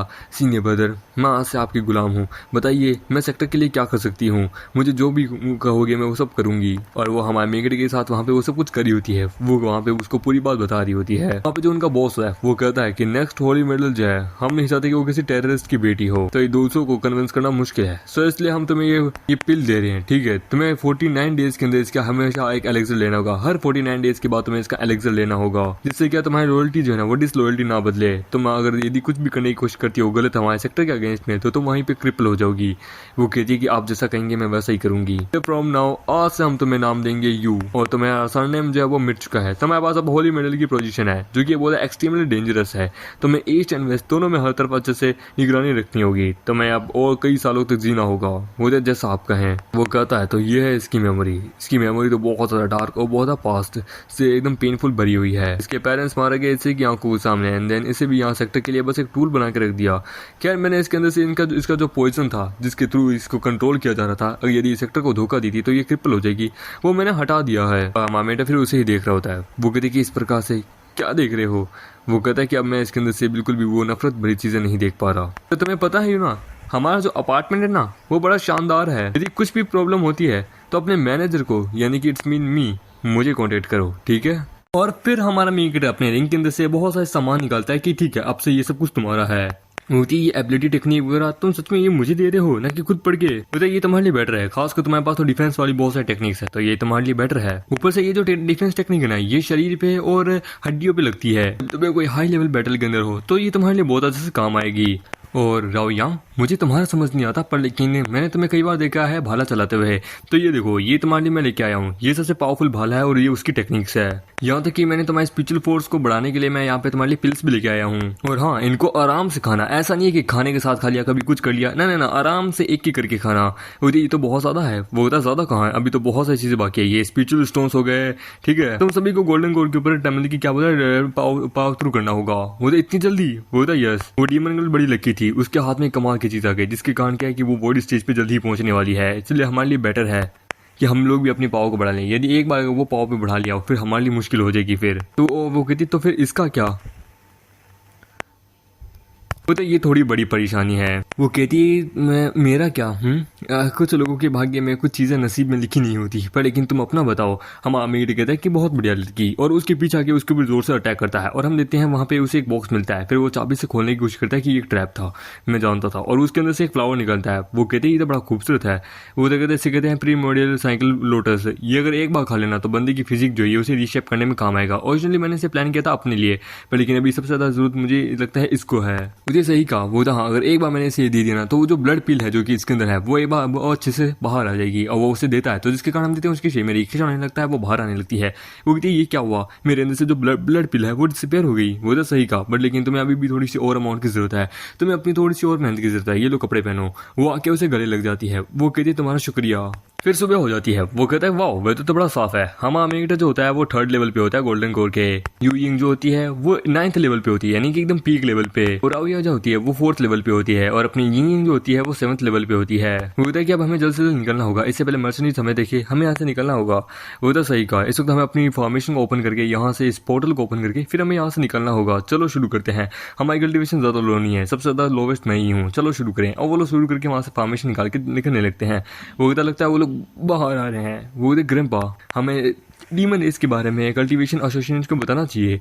वो कहता है उनको जाके बता दे। अच्छा इससे क्या फायदा होगा, बता एटलास कम से कम वो अपने बंदे भेजेंगे, ह्यूमन वर्ल्ड को इसके बारे में पता चलेगा, देन हम लोग साथ मिलकर उनसे लड़ेंगे। बता वाह तेरी क्या सोच है बेटे, मुझे हैरानी है कि तू मेरा पोता कैसे हो सकता है। यदि एक बार अगर उन लोगों को पता चल गया कि डीमन सब तक जिंदा है तो इससे उनकी नहीं हमारी परेशानी बढ़ जाएगी। बता हमारी परेशानी कैसे। वो कहता है यदि एक बार लोगों को पता चल गया ना कि डीमन अभी भी जिंदा है तो लोग हम पे सवाल उठाने लगेंगे कि हम लोगों ने क्या किया था यदि अगर डीमन जिंदा थे तो देन अब क्या? वो कहता है मेरी गो फैमिली ना उन लोगों को जिंदा पकड़ेगी जिससे वो दुनिया के सामने ना आए और हम बाद में दुनिया को कुछ एक अलग कहानी बता पाएंगे। चलो सभी लोग, मेरी गो फैमिली के सभी दोस्त लोग चले, तो वो लोग वहाँ पे चले जाते हैं। वो कहती है लगता है कि वो लोग इस चीज को यहाँ से तोड़ने की कोशिश करें, इस फॉर्मेशन को। गो फैमिली के लोग लगता है यहाँ पे जल्दी ही आने वाले हैं। वो कहता है मैं देख के बता सकता हूँ, शायद तक कुछ गोल्डन कोड लेवल के एक्सपर्ट्स यहाँ आ रहे हैं। वो कहता है हमारे लिए मुसीबत है, हमें निकलना होगा। तभी हम मेकर वहाँ पे टेलीपोर्ट होकर उनके पास आते हैं। मतलब नो वे, यहीं पे क्यों होता है? यहाँ पे तो बहुत सारे डीमन के बंदे हैं इस गार्डन में। होता है सिर्फ 2 है, बाकी हमारे एकेडमी के स्टूडेंट है। होता है स्टूडेंट्स, इनका कल्टीवेशन जो है वो हमसे भी ज्यादा हायर है। मुझे लगता है इनको कुछ लगता है इनको कुछ फॉर्चुनिटी मिली होगी, अपॉर्चुनिटी मिली होगी। वो प्रिंसिपल, अब हमें चिंता करने की जरूरत नहीं है। प्रिंसिपल होता इंसानियत की रेस के लिए भविष्य जो है कि सच में बड़ा उज्जवल है, पर लेकिन मेरी गू फैमिली के लिए नहीं। तो मुझे अपनी गू फैमिली के लिए इंसानियत के भविष्य को मुझे तबाह करना होगा। और वो कहता है तो बेटा मरने के लिए तैयार हो जाओ। ये सुन के वो कहती क्या? वो कहते हैं कि बड़ी इंटरेस्टिंग, इंसान को मारेंगे। तुम इंसान कितने बड़े अजीब लोग हो, सच में तुम्हारे साथ वाले ही तुम्हें मारना चाहते हैं। तो यहाँ पे बहुत सारे लोग हैं जो कि अपने खुद के फायदे के लिए, अपने खुद के परिवार को जान से मारने के लिए तैयार हैं। होते क्या हमारे साथ मिलना चाहोगे? होता कोई इंटरेस्ट नहीं है। इंसानों के कंपेरिजन में इंसान भले ही कमी नहीं होते हैं, पर डीमन इतने भी कमी नहीं होते। पर लेकिन इतने गंदे दिन भी नहीं है हमारे कि हम तुम्हारे साथ मिले। होता फिर से सोच लो। होता इसमें सोचने की क्या बात है? अभी भी हमारा एक सेटलमेंट बाकी है जो कि मैं तुमसे बाद में करूंगा। और फिर उसके ऊपर अटैक करता है जोर से। वहां पे एक लाइट आती है। वो कहती है बाप रे, ये यंग बंदा कितना पावरफुल है। इसने बस कुछ ही सेकंड के अंदर सच में इतनी बड़ी तबाही मचा दी है। ये तो सच में इंसर्ट लेवल का पावरफुल है, लेकिन ये भी काफी नहीं है। रिजल्ट जल्द ही आने वाला है। वो कहती है कि तुम्हें लगता है कि तुम मेरे बराबर जा सकते हो, मेरी स्ट्रेंथ तुमसे ज्यादा है। और वहां पे वो उसे मारने लगती है। वो कहती कि नहीं, वो कहती है कि क्या एक्टिंग है, इसे तो एक्टर होना चाहिए था। वो वहां तलवार को निकालने लगती है कि तो अब कौन आएगा मरने के लिए? वो कहते ये सोर्ड उसके पास है, इसके अंदर से निकालने वाली स्पिरिचुअल एनर्जी बड़ी कमाल की है। वो सर अगर हम यदि पीछे नहीं हटे तो हम लोग मारे जा सकते हैं। वो लोग पीछे हट जाते हैं और वो लोग वहां से जाने लगते हैं। वो तुम ठीक हो? वो कहती है कि तुम लोगों को अब मरने की बारी आज के औरतों के पीछे छुपने वाले। तभी वो जैसे अटैक करती है, हमामेट अपनी तलवार को पकड़ लेता है। वो तुम ठीक हो? हमें लगा उसने तुम्हें मार दिया। वो तो नहीं, बस ऐसे ही अपनी एक्टिंग का स्किल थोड़ा दिखाना पड़ता है। वो तो चलो अच्छा है कि हम खुश हैं। वो कहता है ये फेक था, तुम्हें तो एक्टर होना चाहिए था। या कल्टीवेशन तुम क्यों कर रहे हो? वो तो क्योंकि मैं लोगों को कुछ दिखाना चाहता था। ठीक है अब चलो मेरी मदद करो, थोड़ा सीरियसली मैं इंजर्ड हूँ यार। फिर 3 दिन बाद जहाँ पे वो कहता है कि ये सच में बड़ा अजीब है, वो लोग स्कूल को ड्रॉप आउट करके यहाँ से जाना चाहते हैं। कोई रीजन उन्होंने दिया है सही से? वो तो नहीं, कुछ नहीं, बस उन्होंने कहा कि उनको जो चाहिए था वो उनको ड्रीम गार्डन से मिल गया, तब वो जाना चाहते हैं। वो होता है उनको क्या लगता है मेरी गो फैमिली से कोई भी चीज लेके यहाँ से जाना इतना आसान है? बिल्कुल भी नहीं। होता है तो सर अब हम क्या करें? क्या हम उनको रोकें? हमारे पास कोई रीजन भी नहीं कि हम उसे कैसे रोक सकते हैं। यदि कोई बंदा ताकतवर बन जाता है तो वो जाना चाहता है तो हमें उसे जाने देना होगा। वो होता है कि किसने कहा? इस अकेडमी में हमारा राज चलता है, तो जैसा हम चाहेंगे हम वैसा करेंगे। वो होता है कि चलो हम लोग चलने के लिए तैयार हैं। तभी वो कहते हैं कि अरे दोस्त इतनी भी क्या जल्दबाजी है? तो तुम लोगों को क्या जल्दबाजी है हमें रोकने की? वो तो मेरे दोस्त भूल गए क्या, जो भी तुमने हमने की उस गार्डन के अंदर गेन किया है वो हमसे तुमने गेन किया है। तो तुमने ही कहा था गार्डन के अंदर जाने से पहले कि तुम्हें जो भी गार्डन के अंदर से मिले उस हेवनली गार्डन से वो तुम रख सकते हो। और ना हो अब तुम हम पे गलती कर रहे हो। वो देखो रूल एग्जिस्ट करते हैं बट लेकिन उनकी भी एक लिमिटेशन है अकेडमी के अंदर ही। और हमने देखा कि कुछ ट्रेजर्स तो वो डीमंस भी अपने पास लेके चले गए थे, तो अब हम इसमें क्या कर सकते हैं? वो इंटरेस्टिंग, लेकिन अब तो हम इस अकेडमी के स्टूडेंट नहीं हैं। अरे यार तुम अभी भी स्टूडेंट हो, देखो हमने तुम्हें रिक्रूट किया है। और मत बोलो तुम चेन के द्वारा रिक्रूट हुए हो। जैसा एक्सपेक्ट था, ये अब हमें मारने के लिए असैसिनेट भेजेंगे। यानी कि अब बात करने का कोई फायदा नहीं है, चलो अटैक करें। वो तो तुम्हें लगता है कि तुम वहां से जो कुछ लेके आ सकते हो जा सकते हो, तुम हमारे मैच के बराबर नहीं हो। मतलब बच्चे तो पहले से हम सबका लेवल देख ले। और वैसे भी जो असैसिन्स तूने भेजे थे ना हमें मारने के लिए, बेटे वो तेरे नहीं, वो मेरे असैसिन्स थे, वो मेरे सबऑर्डिनेट्स थे, तभी तो हम बच गए। ये सुन के वो थे क्या? पर लेकिन इस समय मैं प्रिपेयर हो गया हूँ, मेरे पास 3 गोल्डन लेवल की पीक लेवल की एक्सपर्ट्स है। तुम्हें लगता है तुम बच पाओगे? वो कहता है मेक इट उसको कि अरे यार चलो ऐसे जरा हम सबका रियल दिखा देते हैं। वो कहता है कि मैं गोल्डन कोर के 5th पे हूँ। वो कहती है कि मैं 9th पे हूँ। वो कहता है मैं वर्ल्ड स्टेज का हूँ। ये सुन के वो कहता है कि बाप रे इनके पास एक वर्ल्ड स्टेज का मास्टर है। मास्टर ये हमारी पूरी अकेडमी को तबाह कर देगा। होता है कि चीजें अब हाथ से निकली जा रही है। होता है तो ये कैसा है, एक काम करते हैं मैं तुम तीनों से फाइट करता हूँ अकेले, ठीक है? तुम तीनों गोल्डन कोर के एक्सपर्ट से। वो तो बच्चे तू कुछ ज्यादा ही मतलब कि अपने आप को ज्यादा आंक रहा है। वो कहता है क्यों नहीं, और हमारे भी उनके ऊपर अटैक करता है। वो वाह जू उनसे अकेले डील कर लेगा। वो हाँ कर लेगा, उसके पास उसका मैजिकल आर्टिफैक्ट है, ऊपर से उसके पास mountain and sea sword sword भी है जो कि one of the most powerful है, वो कर लेगा, उसकी चिंता तुम मत करो। वो इतना पावरफुल है कि उसका वास्तविक रिलम जो है ना वो कभी हमें दिखाना ही नहीं चाहता। तो मेरी एक ही स्वॉर्ड ही तुम सबके ऊपर भारी है। और हम उनके सारे आर्टिफैक्ट्स को काट देता है, जिसके कारण वो लोग बड़े जख्मी होते हैं। बूढ़ा वो कहता है कि क्या पावरफुल स्वॉर्ड है, पर लेकिन फिर भी तुम्हारा रिलम बहुत स्लो है बच्चे, तुम हमारे सामने नहीं टिक सकते, आज तुम यहाँ मरने वाले हो। मुझे ये क्या है, ये कौन सी टाइम मैनिपुलेशन टेक्निक है? मुझे ये टाइम कोई मैनिपुलेशन टेक्निक नहीं है, इसे कहते हैं डोमेन, जिससे इन्होंने अपना खुद का अलग छोटा सा यूनिवर्स बना के रखा है एक फॉर्मेशन के द्वारा। होता है कि वाह, जबकि अब तुमने यहाँ पे एक नकली फॉर्मेशन, एक नकली यूनिवर्स का इस्तेमाल करे हो, ये एक गुड आइडिया है, पर लेकिन तुम्हारी स्ट्रेंथ इतनी नहीं है। मुझे पता है कि तुम लोगों के वास्तव में हिडन जगह कहाँ पे है, तुम मुझे मिल चुके हो। और उनके ऊपर अटैक करता है। ये देखिए वो कहता है कि ओ नो, मैं और ज्यादा देर होल्ड नहीं कर सकता। हमारा मेंटे उस नकली रियलिटी को काटते हुए आ रहा होता है कि तुम हार चुके हो, तुम्हारा ये कुछ नहीं कर सकता मेरा। होता है ये कैसा हो सकता है? वो कहता है कि चलो अब देखते हैं कि ये लोग क्या कर पाते हैं। इनको इन्हीं की भाषा में समझाने में बड़ा मजा आता है और हम देते हैं। वो चारों वहाँ हार मान लेते हैं। वो कहते हैं कि मर गए बेचारे। वो कहता है ये मरे नहीं हैं, ये सब बस बेहोश हुए हैं, इनकी कल्टिवेशन अबॉलिश हो चुकी है, इनको बस 3 महीने की रिकवरिंग चाहिए, ये ठीक हो जाएंगे। होता इम्पॉसिबल, ये मैं कैसा आ सकता हूँ? होता चलो इसकी बकवास मत सुनो। होता गुयू, मैं तुझे जल्द से मार दूंगा। पड़ेंगे तभी हम देते हैं। वहाँ पे यिंग उसे जान से मार देती है। होता तुमने ऐसा क्यों किया? होता कि वो बेकार आदमी था। एज एक होली मेडल मैंने बस अपने दोस्तों को बचाने के लिए उसे मार दिया, सिंपल। फिर हम आमेंगे अपने अपार्टमेंट में। वो कहता है इसमें ज़्यादा कोई प्रॉब्लम तो नहीं है, मैं जानता हूँ ये बॉडी अभी भी बहुत ज़्यादा कमज़ोर है, मैं अपनी वो पूरी कल्टिवेशन पावर का इस्तेमाल नहीं कर सकता जो कि मैं लेके आया था, पर लेकिन फिर भी मुझे अपनी बॉडी के अंदर जो स्पिरिचुअल सी है उसकी पावर इतनी बढ़ानी होगी जिससे मैं अपनी बॉडी को धीरे मेंटेन करके अपने आप को पावरफुल बना सकूं। ये बढ़िया है। मुझे इस बात का डर नहीं है कि यहाँ पे कोई ऐसा है क्या जो मुझे मार सके। मुझे इस बात का डर है कि कहीं मैं उसका वो टास्क पूरा ना कर पाऊँ। होती क्या हुआ वैसे, ये क्या है? होता है कि इसको कहते हैं टुआंशुंग पिल। तुमने नोटिस कर लिया? तुम इसे खा सकती हो, ये मेरी बॉडी को ज़्यादा इफेक्टिव नहीं है। होती कि क्या तुम ये मुझे दे रहे हो? वो घबरा जाती है। वो कहती है कि मुझे जरा तुम शुआंगटियांग सेक्टर के बारे में क्यों नहीं बताती? होती क्या बताऊँ? मुझे जितना याद है मेरा प्रपोजल था शुआंगटियांग सेक्टर को रिलेटेड। एक चीज़ ऐसी है, शुआंगटियांग सेक्टर जो है वो वास्तव में क्या करता है, रिलेटेड करता है उस पर्सन से। होता किस से? चेंगजुओ। होता यस चेंगजुओ। चेंगजुओ को वो लोग अपना भगवान मानते हैं, एक अलग लेवल की वर्शिप करते हैं, उस पर सबसे ज़्यादा बिलीव रखते हैं, उसकी हर चीज़ वो अपने कंट्रोल में रहना चाहते हैं। अरे हाउ डिस्कस्टिंग यार, कितने बेवकूफ़ लोग हैं। होते बट आफ्टर ऑल वो जो भी पर्सन है जुओ चेंग, वो बहुत ज़्यादा पावरफुल एक मिस्टीरियस है। मैं भी यहाँ उसी के लिए आई थी। हमारा जो फेरी अलायंस जो है ना वो एक्चुअली शुआंगटियांग सेक्टर के अंडर में ही आता है। हम लोग ज़्यादा खुद कुछ नहीं कर सकते। जो फेरी अलायंस जो है ना वो बस उन्हीं की छोटी सी ब्रांच के रूप में है। वो गू फैमिली भी होते यस, यानी वो 3 मास में वास्तव में आए थे शुआंगटियांग सेक्टर के अंदर, वो गू फैमिली द्वारा ही भेजे गए थे। होते यस, पर लेकिन उन डीमंस ने उन तीनों को मार दिया था मुझे प्रोटेक्ट करने के लिए। वो कहते कि मैं समझ सकता हूँ, वो पर मैं नहीं समझी। मेरा एक सवाल है तुमसे, कौन हो तुम, क्या हो तुम? मुझे तुम्हारी सच्चाई जाननी है। तो मैं जू हूँ, मैंने बोला ना। तभी हम देते हैं वहाँ पे आती है राव। मुझे राव तुम यहाँ पे क्यों आई हो? मुझे तुम सच में श्योर हो कि तुम यहाँ रह सकती हो? ठीक है कोई ना, तुम्हें जो भी मदद हो मुझे कह देना। वो ओ हाँ, मेरे पास एक पेंटिंग है, वो मैंने देखी है उसे। वो तुम उसके बारे में बातचीत करना चाहोगे? वो इसको लेके क्या तो मैं नहीं लगता ये थोड़ा मेरे जैसे दिखता है? वो मजाक करना बंद करो। वो मेरा एक सवाल है, कहाँ से ये तुम्हारे पास? मुझे जब मैं छोटी थी तब ये पेंटिंग खुद मेरे पास आई थी।